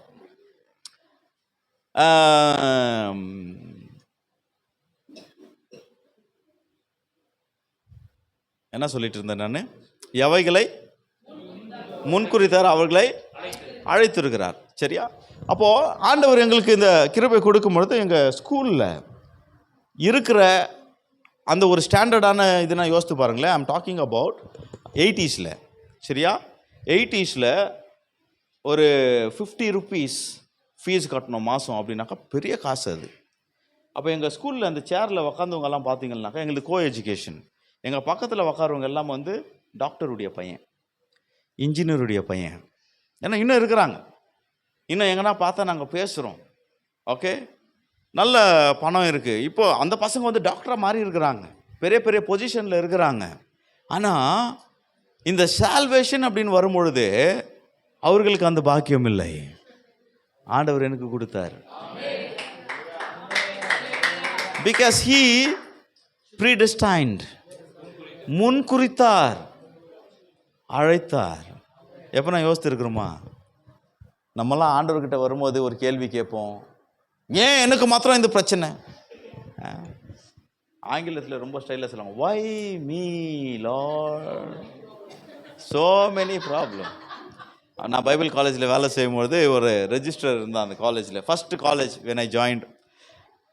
அவன் மலையாளி. அவன் சொல்லுவான், எதனா ஒரு பிரச்சனை அப்படி வந்துச்சுன்னா, if problem is not a problem, what is your problem? பிரச்சனையே பிரச்சனை இல்லைன்னு ஆனபோது உன் பிரச்சனை தான் என்ன, இல்லையா? Right? so many problem, it's not a problem. நீங்கள் லூக் சாப்டர் 5 குறித்து வச்சிங்க. அதில் ஒரு ஸ்டோரி ஒன்று நடக்குது. அந்த ஸ்டோரி என்னான்னு பார்த்தீங்கன்னாக்கா, பேதுருவோடு கூட அவருடைய சகோதரன் ஆண்ட்ரூ, அவரோடு கூட இன்னும் ஒரு 2 நண்பர்கள், 2 படகு நைட்டில் என்ன பண்ணுதுனாக்கா மீன் பிடிக்க போகுது. போன உடனே இரவெல்லாம் ட்ரை பண்ணுறாங்க, ஒரு மீன் கூட கிடைக்கலைங்க. Not even a single fish they caught. வராங்க, ஏமாற்றம், டிஸப்பாயின்மெண்ட், இல்லையா? இப்போ வீட்டுக்கு போனோம், அப்போ வேலைக்கு போகிற மாதிரி தானே, அவங்களுக்கு நைட் டியூட்டி. இப்போ நம்ம வேலைக்கு போயிட்டு சம்பளம் இல்லாமல் வந்தாக்கா எப்படி சோறு, இல்லையா? அப்போ மீன் கொண்டு போனால் பிள்ளைங்க சாப்பிடும், வீட்டில் ஆளுங்க காத்து இருக்கிறாங்க. ஏமாற்றம், கவலையோடு கூட இருந்தாங்க, என்னடா செய்யறது, வழிய அலசி கொண்டு இருக்கிறாங்க. சிம்பிளாக சொல்கிறேன் இந்த ஸ்டோரியை நான். ஜீசஸ் வரார். வந்த உடனே அந்த போட்டில் இவங்க என்ன பண்ணணுன்னாக்கா, வீட்டுக்கு போயிட்டு ரெஸ்ட் பண்ணிவிட்டு நைட்டு வந்து திரும்ப ஃபிஷிங் பண்ணணும், இல்லையா? அவங்களுக்கு வேறு வேலை கிடையாது, அதுதான் அவங்களுடைய ப்ரொஃபஷன். ரைட்? ரெஸ்ட் பண்ணிவிட்டு நைட் வந்து மீன் பிடிக்கணும், நாளைக்கு நான் என்ன பண்ணலாம், பட்டினி இல்லாமல் நம்ம சாப்பிடலாம். அப்போ இவர் ரெஸ்ட் பண்ணுற நேரத்தை ஒருத்தர் வந்து எடுக்கிறார். எப்படி இருக்கும்? நாம் இருந்தால் என்ன செஞ்சுருப்போம்? நாங்கள் பாஸ்டர், எங்களுக்கு வேலை இருக்கிற நேரத்தில் தான் நீங்கள் கூட்டம் வைப்பீங்களா? இல்லையா? வேலையும் ரொம்ப நல்லதான். சில விஷயங்களை நாங்கள் சொல்லவும் முடியாது, சொல்லாமல் இருக்கவும் முடியாது. ஏன்னா எங்களுக்கு தெரியும் உண்மையான பிளஸிங் எங்கே வருதுன்னா இங்கே தான் வரும். பேதுரு யோசிச்சிருப்பான், இன்னாயா இந்த ஆள், நம்ம இவர் வந்த உடனே நிறைய குரூப் வேறு வந்துடுச்சு. அந்த சீக்கிரட்டை பாருங்களேன், பெரிய பெரிய கூட்டம் வந்து தேடி வந்துடுச்சு. இவர் பார்த்தாரு, நின்று பிரசங்கம் போனால் வேலைக்கு ஆகாது, கொஞ்சம் தண்ணிக்குள்ளே போனான்னு பேதுருடைய படகுல ஏறிட்டார். ஏறிருந்தோம் அங்கே நின்று பிரசங்கம் பண்ண ஆரம்பிக்கிறார். பேதுரு யோசிக்கிறான், டைமை பார்க்குறான், எப்போ போய் நான் ரெஸ்ட் பண்ணுறது, எப்போ வந்து நான் மீன் இப்படி. ஏற்கனவே கவலையில் இருக்கிறோம், இல்லையா? நம்ம கவலையில் இருக்கும் பொழுது, ஏமாற்றத்தில் இருக்கும் பொழுது, உங்களுடைய பெர்மிஷன் இல்லாமல் உங்களுடைய படகுல வந்து ஏறுகிறவர் ஆண்டவராகிய இயேசு. ஏறிட்டாரா? பேதுரு டைமை பார்க்குறாரு, என்னையா இது, எப்போ தான் விடுவார், நாளைக்கு சோறு. அதுக்கப்புறம் என்ன ஜனங்களுக்கு பேசணுமோ ஃபஸ்ட்டு வந்து பாருங்கள், நமக்கு பிளெஸ்ஸிங் வர்றதுக்கு முன்னால் நம்ம மூலியமாக மற்றவங்களுக்கு தான் பிளெஸ்ஸிங். இதுதான் சர்ச்சுடைய லாஜிக். எங்களுக்கு இருக்கோ இல்லையோ, எங்களை தேடி வர எங்கள் சர்ச்சுக்குள்ளே கால் வைக்கிறவங்களுக்கு ஃபஸ்ட்டு ப்ரிஃபரன்ஸ். நாங்கள் நின்னாலும் அவங்கள உட்கார வைப்போம். வாரம் வாரம் சாப்பாடு போடுறோம், ஃபஸ்ட்டு அவங்களுக்கு கொடுத்துட்டு அப்புறம் தான் நம்ம. ஏன்னா கம்மியாக இருந்தாலும் நாம் அட்ஜஸ்ட் பண்ணிக்கலாம். ஆனால் வர்றவங்களுக்கு இதுதான் கர்த்தருடைய பெர்ஸ்பெக்டிவ், இதுதான் ஆண்டவருடைய லாஜிக். அப்போ கொடுத்த உடனே இவன் பார்க்குறாங்க, ஏற்கனவே டைம் ஆகிடுச்சு, ரெஸ்ட் பண்ணுறதுக்கு நேரம் இல்லையா, நைட்டெல்லாம் மீன் கிடைக்கும் போது தூங்கிட்டா இல்லையா அப்படின்னு யோசிக்கும் பொழுது ஆண்டவர் பர்சனலாக கூப்பிட்டு சொல்கிறாரு, இன்னும் கொஞ்சம் ஆழத்திற்குள் தள்ளி போ. ஆழமா? ஏற்கனவே நேரம் இல்லை. யோசிங்களேன், கடல் கரையில் இருக்கிறாங்க, ஏற்கனவே 2-3 மணி நேரம் எடுத்துட்டார். அவருடைய பசங்க நம்மளை மாதிரி 45 மினிட்ஸ் 1 hour கிடையாது. அவர் ஆரம்பித்தார்னாக்கா சாயங்காலம் வரைக்கும் போவோம், 3 நாளைக்கு போவோம். அங்கே எவ்வளோ எடுத்தார் தெரில, ஏற்கனவே 3 hours போச்சு, இதில் இன்னும் ஆழம். பேதுரு யோசிக்கிறான், இப்போ ஆழம்னு சொல்லும் போது எவ்வளோ டைம் எடுத்து போகிறோமோ நம்ம ஷோருக்கு ரிட்டர்ன் வர்றதுக்கு அவ்வளோ டைம் எடுக்கும். ஹலோ, ஐயையோ நாளைக்கும் பட்டினி தான் இல்லையா? ஆனா ஆண்டவருக்கு கீழ்ப்படிந்து போறான். ஏமாற்றம், கவலை இல்லையா, ஒன்றுமே இல்லை. ஆனாலும் ஆண்டவருடைய வசனத்துக்கு போட சொல்லிட்டாரு, என்ன பண்றது, உள்ள போலாம். போன உடனே ஆண்டவர் சொல்றாரு, இப்போ வலைய வீசு. கடற்கரையில் இருக்கும் பொழுதே பேதுருவே, உனக்கு நான் ஒரு அற்புதம் செய்கிறேன் இல்லையா, உனக்கு நான் திரளான மீன்களை கொடுக்குறேன் சொல்லல. அப்படி சொல்றவங்களாம் யார் அப்படின்னு பார்த்தீங்கன்னாக்கா, மாம்சத்தினாலும் இரத்தத்தினாலும் வெளிப்படுகிறவர்கள். இந்த கிஃப்டை பற்றி எனக்கு நல்ல மரியாதை இருக்கு. எங்கள் அண்ணா ஒருத்தர் சொல்லுவார், இப்போதான் வீடியோ பார்த்துட்டு இருந்தார், வர்றதுக்கு முன்னால் அவருடைய மெசேஜை போட்டிருந்தாங்க. அவர் ஒரு விஷயத்த சொல்லுவார், ரைமிங்கா ப்ராஃபஸி சொல்லுவாங்களாம். யார் அந்த லில்லி? லில்லி யாரும் இல்லைல்ல எங்க,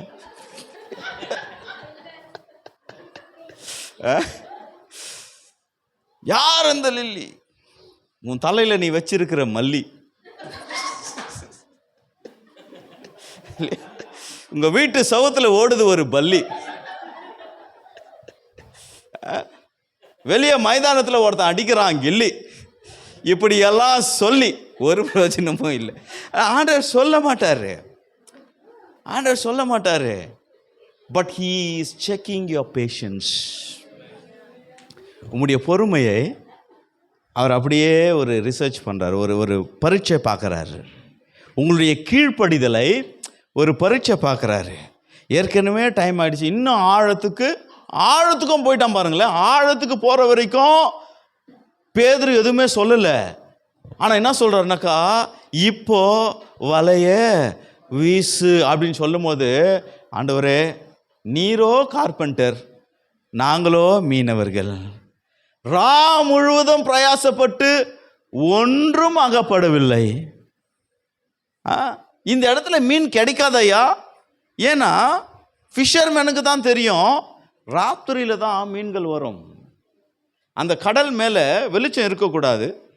ஓகே, நல்லா ஒரு ஒரு க்ளூமியான ஒரு சூழ்நிலை வரணும், ஒரு நல்லா வெளிச்சம். அப்படி அலைகள் அதிகமாக அடிக்கக்கூடாது. நைட்டில் பார்த்தீங்கன்னாக்கா கடல் கூட காமாக மாறிடும். பகலில் தான் நம்மளை போல, பகலில் நம்ம எந்த அளவுக்கு சீருகிறோமோ அப்படி தான் கடலும் சீருகின்றது இல்லையா? நைட்டில் அதுவும் சும்மா ஆயிடுது அமைதலாக. அப்படி இருக்கும் பொழுது தான் மீன்கள் வரும். அப்படி இருக்கும் பொழுது காம்னஸ்ல வராத மீன் கொந்தளிக்கும் பொழுது வருமா? பாருங்க, ஆண்டவர் அடுத்த வார்த்தை அவன் சொல்ல விடல. இவனே கேள்வியும் ஞாமே பதிலும் என்னன்றனாக்கா, ரா முழுவதும் பிரயாசப்பட்டு ஒன்றும் கிடைக்கவில்லை, ஆனாலும் உம்முடைய வார்த்தையின்படி என்ன போட்டான்? வலைய போட்டான். எப்படி போட்டான்? வார்த்தையின்படி. வார்த்தையின்படி நீங்கள் எதை செஞ்சாலும் அதை சிக்னேச்சர் பண்ணி அப்ரூவ் பண்ணுகிறவர் நம்மோடு கூட இருக்கிறார். ஹல்லேலூயா. வலைய போட்டான் பாருங்களேன், இழுக்க முடியல. பைபிள் சொல்லுது, அந்த வலை கிழியத்தக்க, the net was about to broke, கிழிற அளவுக்கு ஆயிடுச்சு, இழுக்க முடியல. டேய், என் ஆண்டவர் எனக்கு செஞ்ச நன்மையை என்னால் சுமக்க முடியலடான்னு வெளியே இருக்கிறவங்களை கூப்பிட்றாங்க. அவன் வர்றதுக்கு எவ்வளோ நேரம் இருக்கும் உள்ள? இதுதான் கவனித்து பார்ப்பது. அவனும் வந்துட்டான், எல்லாம் இழுத்துட்டு வெளியே வராங்க. வந்த உடனே இவருடைய உள்ளம் தொடப்படுகின்றது. அநேகர் கர்த்தருக்குள்ளே வந்து, விசுவாசிகளும் சரி ஊழியர்களும் சரி, பிரயாசத்தில் கஷ்டத்தில் தான், எல்லாம் கஷ்டத்தில் தான் ஊழியத்தை ஆரம்பிக்கிறோம் இல்லையா? எந்த கஷ்டத்தில் நம்ம ஊழியத்தை ஆரம்பித்து கர்த்தர் நம்மை ஆசீர்வதிக்கும் பொழுது நம்முடைய மைண்டு மாத்திரம் ஆசீர்வாதத்தின் மேலே போகக்கூடாது. அந்த ஆசீர்வாதத்தின் மேலே அவனுடைய மைண்டை செட் பண்ணவங்க தான். பாஸ்டர் ஒரு காரியத்தை சொன்னார், அப்போ நாங்கள் ஓடின ஓட்டம், அந்த டைலாக் அப்போ தான் வரும். ஏன் இப்போ முடியல? ஏன்னா சொஃபஸ்டிகேட்டட் லைஃப், ஒரு கம்ஃபர்ட் ஜோனுக்கு வந்துட்டோம். எங்கள் ஊர்லேயே நீங்கள்லாம் ரொம்ப நல்லவங்க, மலேசியாக்காரர் ரொம்ப நல்லவங்க நான் கேள்விப்பட்டேன். எங்கள் ஊரில் ஒரு குறிப்பிட்ட ஒரு 100-200 விசுவாசிங்க வந்துட்டாங்கன்னாக்கா லைஃப் செட்டில்லாம் பாஸ்டர். எங்கள் பாட்டுக்கு ஊழியம் எஸ்டாப்ளிஷ் ஆகிடுச்சு, அவ்வளோதான், அங்கேயே ஸ்டாக்னன்ட் ஆகி நின்று விடுகிறார்கள். உலகத்தில் இன்னும் எத்தனையோ ஜனங்கள், ஆண்டவருடைய சுவிசேஷத்தை சொல்லக்கூடிய எத்தனையோ ஜனங்கள் இருக்கின்றார்கள். இவங்க பாருங்களேன், இதை பார்க்குறாங்க. பார்த்த உடனே இவங்களுக்கு தெரிஞ்சிச்சு, இவர் சாதாரணமானவர் அல்ல, இவர்தான் ஜீவனுள்ள தேவனுடைய குமாரன், இவர்தான் மெஸ்ஸையா. அதை அறிந்த உடனே லூக்கா 5:11 என்னுடைய ஃபேவரட் வசனம், அவர்கள் எல்லாவற்றையும் அங்கே விட்டு இயேசுவை பின்பற்றினார்கள்.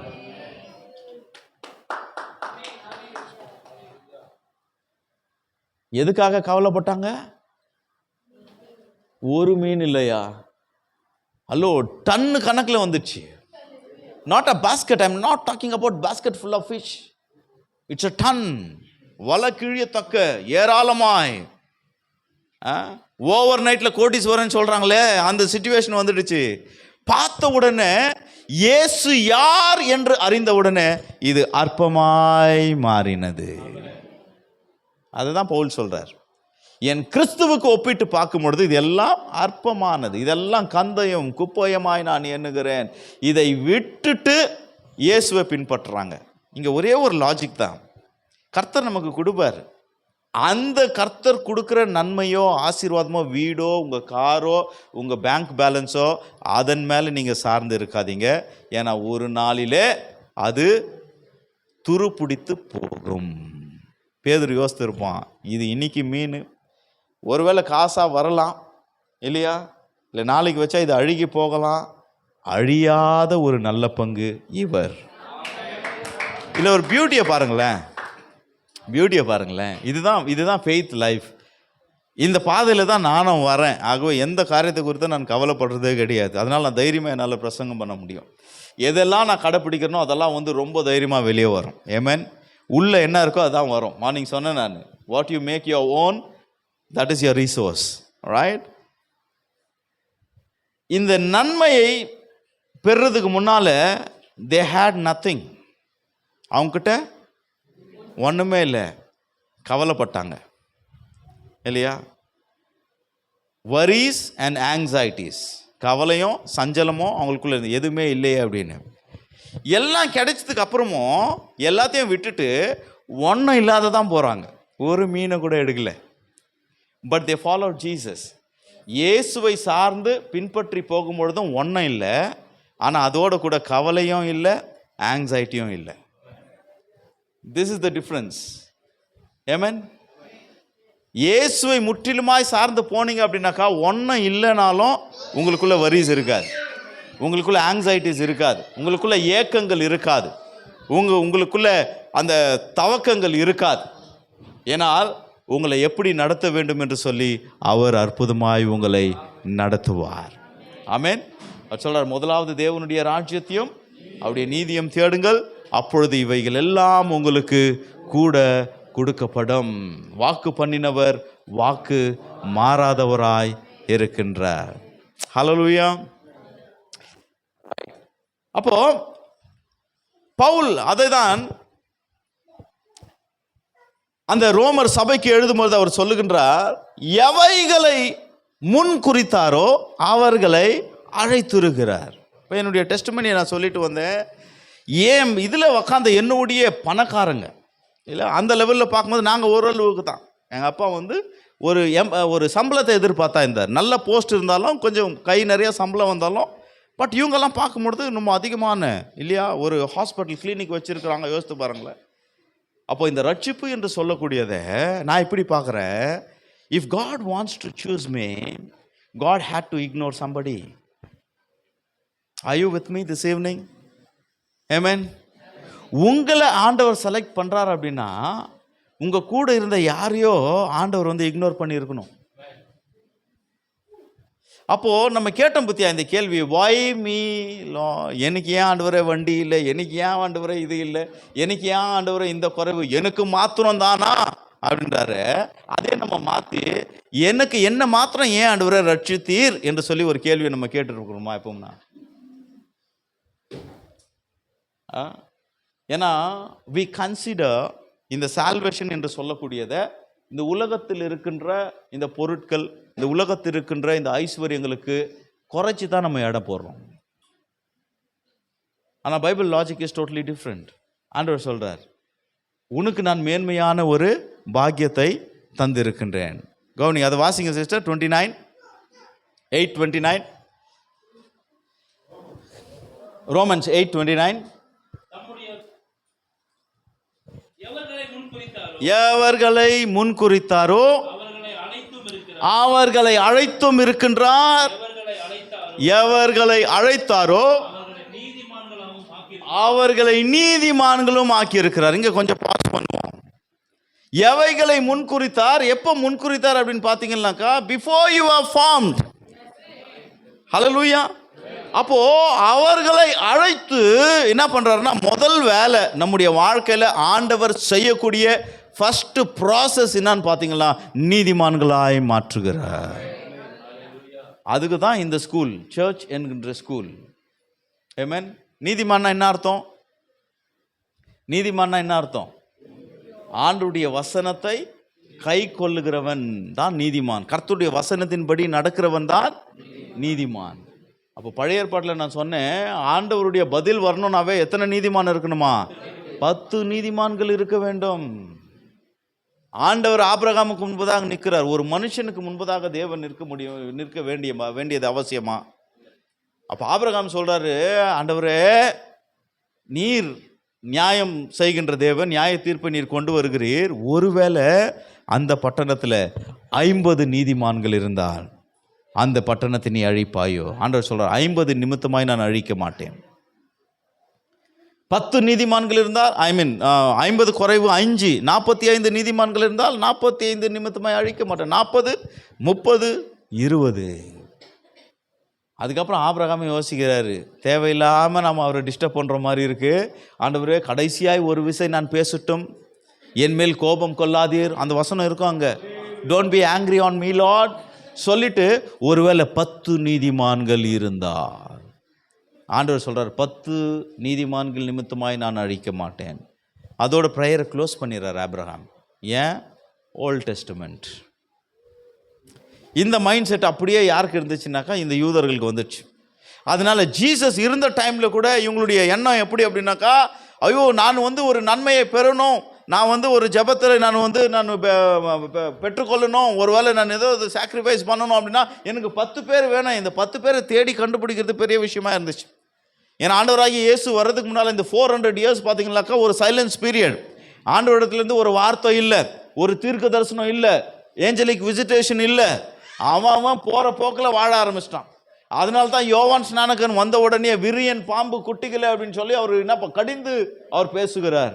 ஆண்டவர் சொல்றாரு, இதுவரைக்கும் அந்த மின்யான் இருந்தது உண்மைதான், 10 நீதிமான்கள் இருந்தால்தான் பதில் வரும். ஆனால் நான் ஏற்கனவே இந்த பிதாவின் வாக்குத்தத்தத்தின்படி பூமிக்கு வந்திருக்கின்றேன். இனி என் நாமத்தினாலே, சொல்லுங்க பார்க்கலாம், என் நாமத்தினாலே, இயேசுவின் நாமத்தினாலே 2 அல்லது 3 பேர் ஒன்று கூடும் பொழுது அவர் சொல்லுகிறார், நான் உங்கள் மத்தியில் இருக்கின்றேன். ஹல்லேலூயா. பழைய ஏற்பாட்டில் தூதர்கள் பதிலை கொண்டு வர வேண்டும். புதிய ஏற்பாட்டில் ஆண்டவர் சொல்றார், என் நாமத்தை நீங்கள் ஏற்றுக்கொண்டு என் நாமத்தினாலே ஒன்று கூடும் பொழுது பதிலை கொடுக்கின்ற நானே உங்கள் மத்தியில் இருக்கின்றேன். The prayer answering God. Hello, understand something? Are you getting this into your spirit? Not the answers. பதில்கள் அல்ல, பதிலை கொடுக்கிறவரே உங்களிடத்தில் இருக்கிறார். எப்ப இருக்கிறார்? நீங்க வாய் விட்டு ஜெபத்தை சொல்லும் போது அல்ல, அவருடைய நாமத்தினாலே ஒன்றாய் கூடும் பொழுது. அந்த பவரை யோசித்து பாருங்களேன். Can you feel that power? சர்ச்சில் நீங்க ஒரு கூட்டத்துக்கு முன்னால ஒரு 2 பேர், இங்கேருந்து ஒரு சிஸ்டர் வராங்க, அங்கேருந்து ஒரு சிஸ்டர் வராங்க, 2 பேரை ஸ்டெப் இன் பண்ணும்போதே 3ஆவதாக ஆண்டவர் இருக்கிறார். ஆனால் நம்ம மரமண்டைக்கு அது புரியறதில்லை. அதனால நம்ம எப்படி ஆரம்பிக்கிறோம் அப்படின்னு பார்த்தீங்கன்னாக்கா, என்னங்க எப்படி இருக்கிறீங்க, உங்கள் பக்கம் எப்படி, நேற்று என்ன நடந்துச்சு, இன்னைக்கு வர்றதுக்கு முன்னால் சில விஷயத்தை பேசுது. Because we are praying for Kulai, இந்த இடத்திற்காக. என்னுடைய கமிட்மெண்ட் ஒன்று என்னன்னு பார்த்தீங்கன்னா, எந்த இடத்துக்கு ஊழியத்துக்கு போனாலும் அந்த இடத்துல இந்த ஸ்பிரிச்சுவல் ஃபோர்ஸஸ், பிசாசின் வல்லமைகளை கடிந்து ஜெபம் பண்ணுறது, அது என்னுடைய கமிட்மெண்ட். அப்போ எங்கே போனாலும் அங்கேருந்து ஜெபம் பண்ணுவேன். ஹோட்டலில் இருந்தாலும் ஜெபம் பண்ணுவேன். நான் பொதுவாக பார்க்கும்போது ஃப்ளைட்டில் வரும்போது அந்த ஆல்டிடியூட் மேலே இருக்கும் பார்த்தீங்களா, காலைல பார்த்துமா வான மண்டலங்களின் சேனை ஆண்டவர் சொல்லுவோம், ஆண்டவர் 30,000 35,000 அந்த அடிக்கு மேலே பறக்க வைத்திருக்கிறீர். இங்கேயும் பிசாசின் கூட்டமும் ரொம்ப க்ளோஸ் ஆகிருக்கும். ஓகே, ஸோ ஆகவே give me a strength Lord, I bind everything. Amen. இங்கே வரோம்னாக்கா ஏதோ உங்களை மத்தியில் ஒரு வாய்ப்பு கிடைக்குது, ஒரு பிரசங்கத்தை பண்ணிவிட்டு அப்படியே நம்ம அப்படியே ஒரு டைம் நானும் மலேசியாவுக்கு ஊழியத்துக்கு போயிட்டு வந்தேன், அதற்காக அல்ல. வந்து போனால் மலேசியாவில் மாற்றங்கள் உருவாக வேண்டும். ஹல்லேலூயா. அப்போ என்னுடைய நம்பிக்கை இதெல்லாம் ஃபோர்ஸஸை நம்ம பைண்ட் பண்ணி அதோடைய எல்லா வல்லமைகளை பேரலைஸ் பண்ணும்பொழுது அந்த இடத்துல வேற யார் ஊழியம் செய்தாலும் there'll be an open door for them. நான் விசுவாசிக்கின்றேன், உங்களுடைய ஒவ்வொரு இந்த அவுட்ரீச்சிலும் ஆண்டவர் அறுவடைகளை தருவார். ஹல்லேலூயா. ஆமென். It is not adding, it is not addition, it is harvest. கொத்து கொத்தா அறுவடை செய்யும்படியாய், ஆத்தும அறுவடைகளை செய்யும்படியாய். இன்னொரு ஸ்டெப் மேலே போகட்டும். உங்களுடைய சர்ச்சுக்கு மாத்திரமல்ல, let us not be selfish. உங்களுடைய நீங்க கால் வைக்கிற இடமெல்லாம் கர்த்தருக்கு சொந்தமாய் மாறும். ஹல்லேலூயா. எந்த இடத்துல நீங்க ஜாம் பண்றீங்களோ, எந்த இடத்துல நீங்க கூட்டங்களை நடத்துறீங்களோ, அந்த இடத்துல இருந்து அப்படியே அந்த வல்லமை ஸ்ப்ரெட் ஆகி நீங்க போற அந்த டெரிட்டரியில் இருக்கின்ற எல்லா அசுத்த வல்லமைகள் செயலற்று போக வேண்டும். பிசாசுங்க அந்த அந்த வல்லமையை இன்னும் பார்க்கணும். அதனால தான் ஆண்டவர் நம்மை அபிஷேகம் பண்ணியிருக்கிறார். ஹல்லேலூயா. போன மாதம் துபாயில் ஒரு இடத்துல பேசும்போது ஒரு விஷயத்தை நான் சொன்னேன். நம்ம பரவாயில்ல, கவரிங்குள்ளே வந்துட்டோம், நம்ம ஒரு சேஃபர் ஒரு ஜோனுக்குள்ளே இருக்கிறோம், ரைட்டா? இப்போது மற்றவங்க ரட்சிக்கப்படாதவங்க குடிப்பழக்கத்தில் அடிமையாக இருக்கிறாங்களா? வீட்டில் சண்டை நடக்குதா?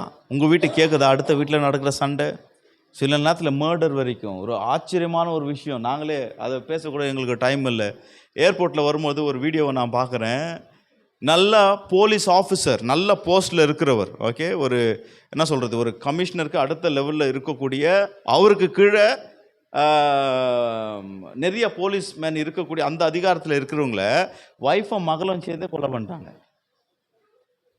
சான்ஸே கிடையாது. யாருக்கு பாதுகாப்பில்? ஒரு போலீஸ் அதிகாரிக்கு. வீட்டில் இருக்கும் பொழுது பயங்கர பரபரப்பாக பெங்களூரில் இந்த விஷயம் இன்னும் ஓடிட்டு இருக்காது இல்லையா? அப்போது எங்கெல்லாம் நடக்கிறது? இப்போ நமக்குள்ளே நாம் ரட்சிக்கப்பட்டிருக்கிறோம், கர்த்தருடைய வசனத்துக்கு நம்ம பயந்து இருக்கிறோம், எப்படியோ நம்மளை ஆண்டவர் பாதுகாத்து நடத்துகிற, நம்மளுக்கு கொஞ்சம் ஸ்மூத்தாக போகுது. ஆனால் வெளியே, that's what I used to tell, the demons is tormenting others. இல்லையா? பிரச்சனை கொடுக்குறானா இல்லையா? அவனுக்கு பேரே திருடன். திருடவும் கொல்லவும் வேற வேலை இல்லையா அவனுக்கு? அதான் சொல்றாரு, வேற ஒன்றத்துக்கும் வரான். அப்படின்னா என்ன அர்த்தம்னா, வேற வேலை இல்லை. அவனுக்கு தெரிஞ்ச வேலை திருடணும், கொல்லணும், அழிக்கணும். குடும்பத்தில் சமாதானத்தை திருடணும், அங்கே இருக்கின்ற எல்லா காரியங்களை அழிக்கணும், அவங்கள சின்னாம்பனமாக்கி கொலை பண்ணிடணும். இதுதான் அவனுடைய வேலையே.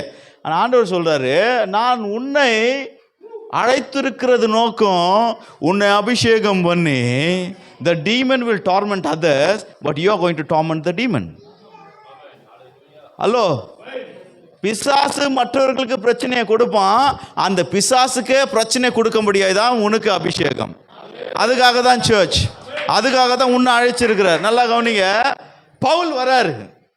பவுல் ஒரு இடத்துல நிற்கும் பொழுது அங்கே இருக்கின்ற அந்த குறி சொல்லுகிற ஆவி கதறி அழுது, உன்னதமான தேவனுடைய குமாரனே கத்துது. பேதுரு வரும் பொழுது பேதுருவை பார்த்தா ஒரு பிசாசு உள்ள இருந்து அப்படியே கலரு என்ன பண்ணுது, கத்துது. இதெல்லாம் நடக்கும். ஹல்லேலூயா. எப்போ நடக்கும் அப்படின்னு பார்த்தீங்கன்னாக்கா, நீங்கள் எவ்வளவுக்கு எவ்வளவாய் கர்த்தருடைய நீதியில் மாறுகின்றீர்களோ, நீதிமான்களாய் மாறுகின்றீர்களோ, அந்த வசனத்தின் மேல் உங்களுக்கு வாஞ்சியா இருக்கின்றதோ, அவன் என் மேல். ஆண்டவர் மேலே எப்படி வாஞ்சியா இருப்பீங்க? ஆண்டவர் மேலே எப்படி வாஞ்சியா இருப்பது சொல்லுங்க பார்க்கலாம். How can you be desiring Jesus Christ? ஆண்டவர் மேலே எப்படி வாஞ்சியா இருக்க முடியும்?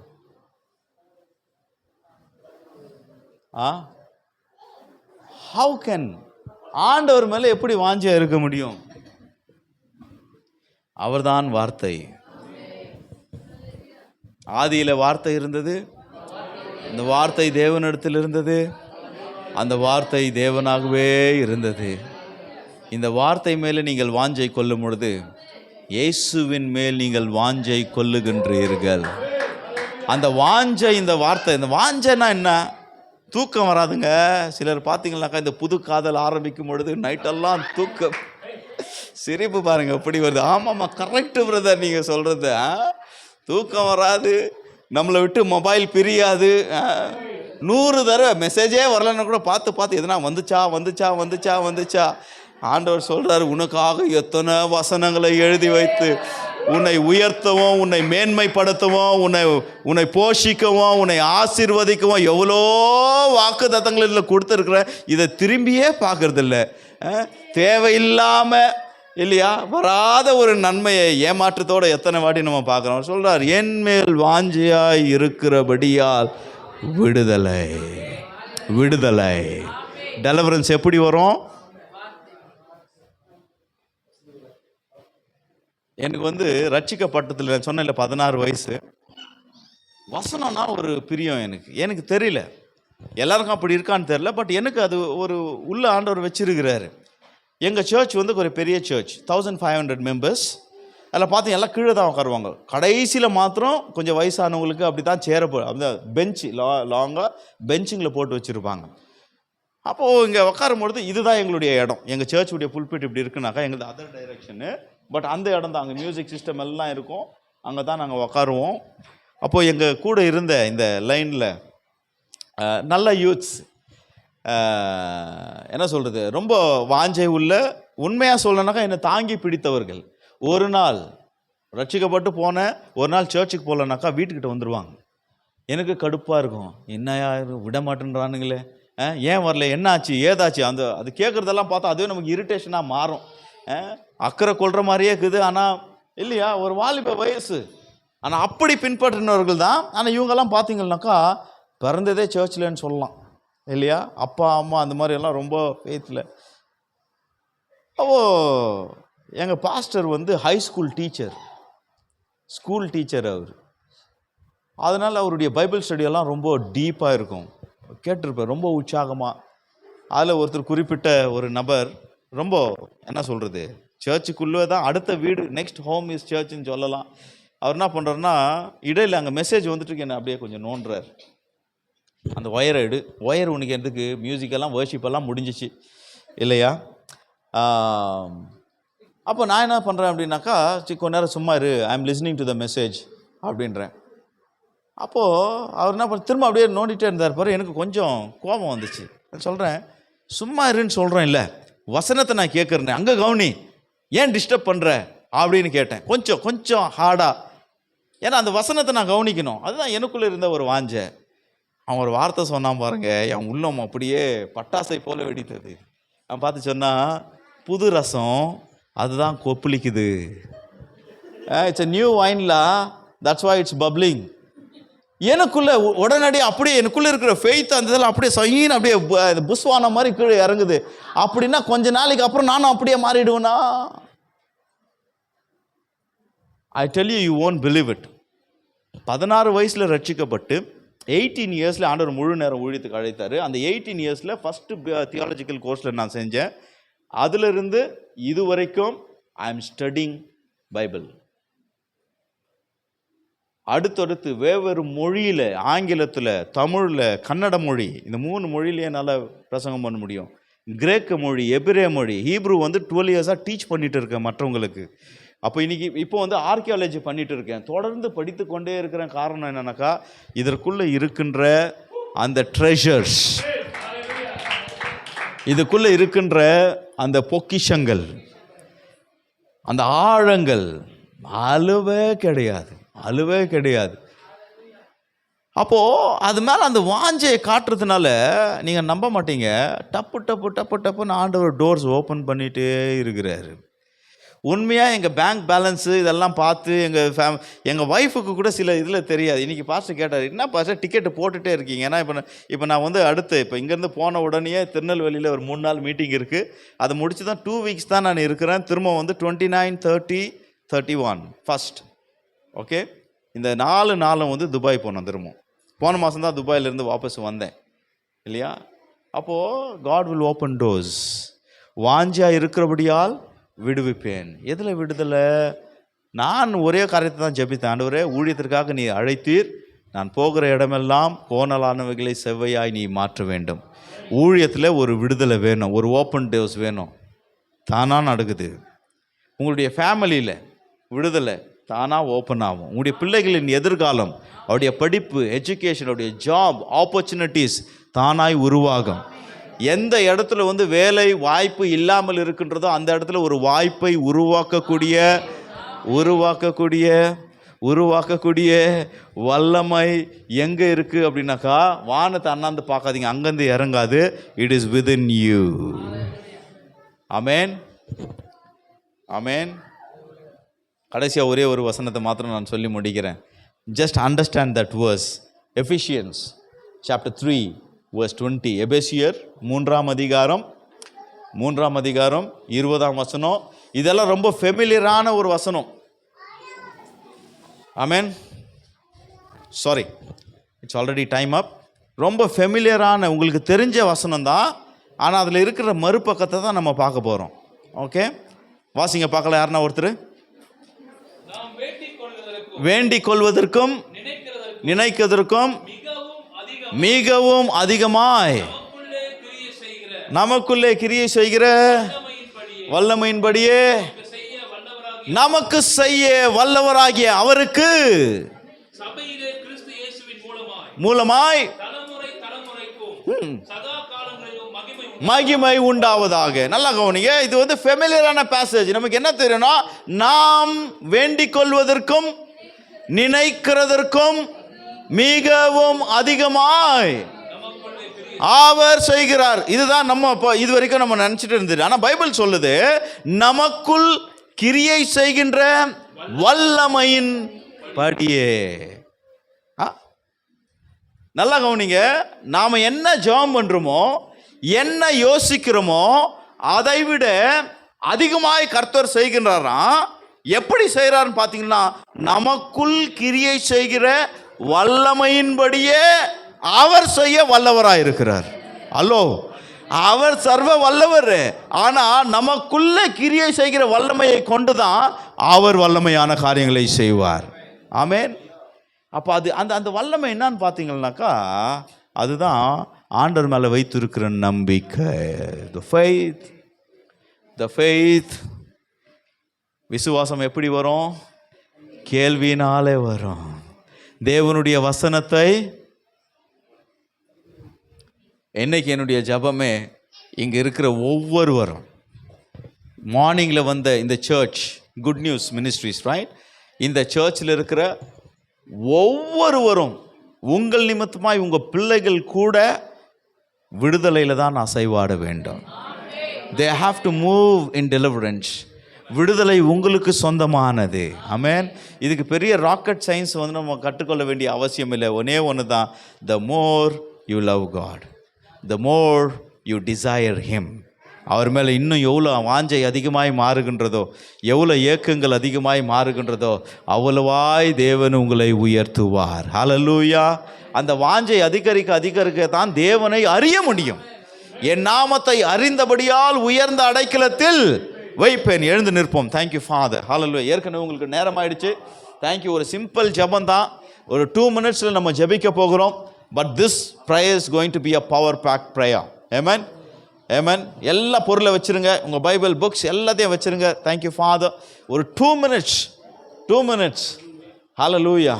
கர்த்தருடைய வித்தியாசமான ஒரு வல்லமை நமக்குள்ளே கடந்து வரட்டும். Glory father, glory father, glory father, glory. அப்படியே ரிலாக்ஸ் ஆகிடுங்க. எஸ் கண்களை மூடுங்க. கர்த்தருடைய சமூகத்தில் ஒரே ஒரு காரியத்தை தான் நாம் செய்ய போகிறோம். ஆண்டவரே, உன்மேல் வாஞ்சையாக இருக்க முடியாது, உம்முடைய கிருபை தாங்க. draw me close to you, God. Hallelujah.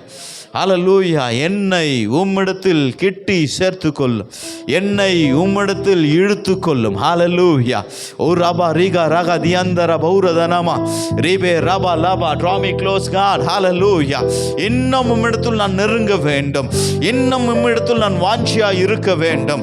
Thank you Father. ஆண்டவரே, எனக்குள் இருக்கின்ற எல்லா குழப்பங்கள், எல்லா கலக்கங்கள், எல்லா கவலைகள்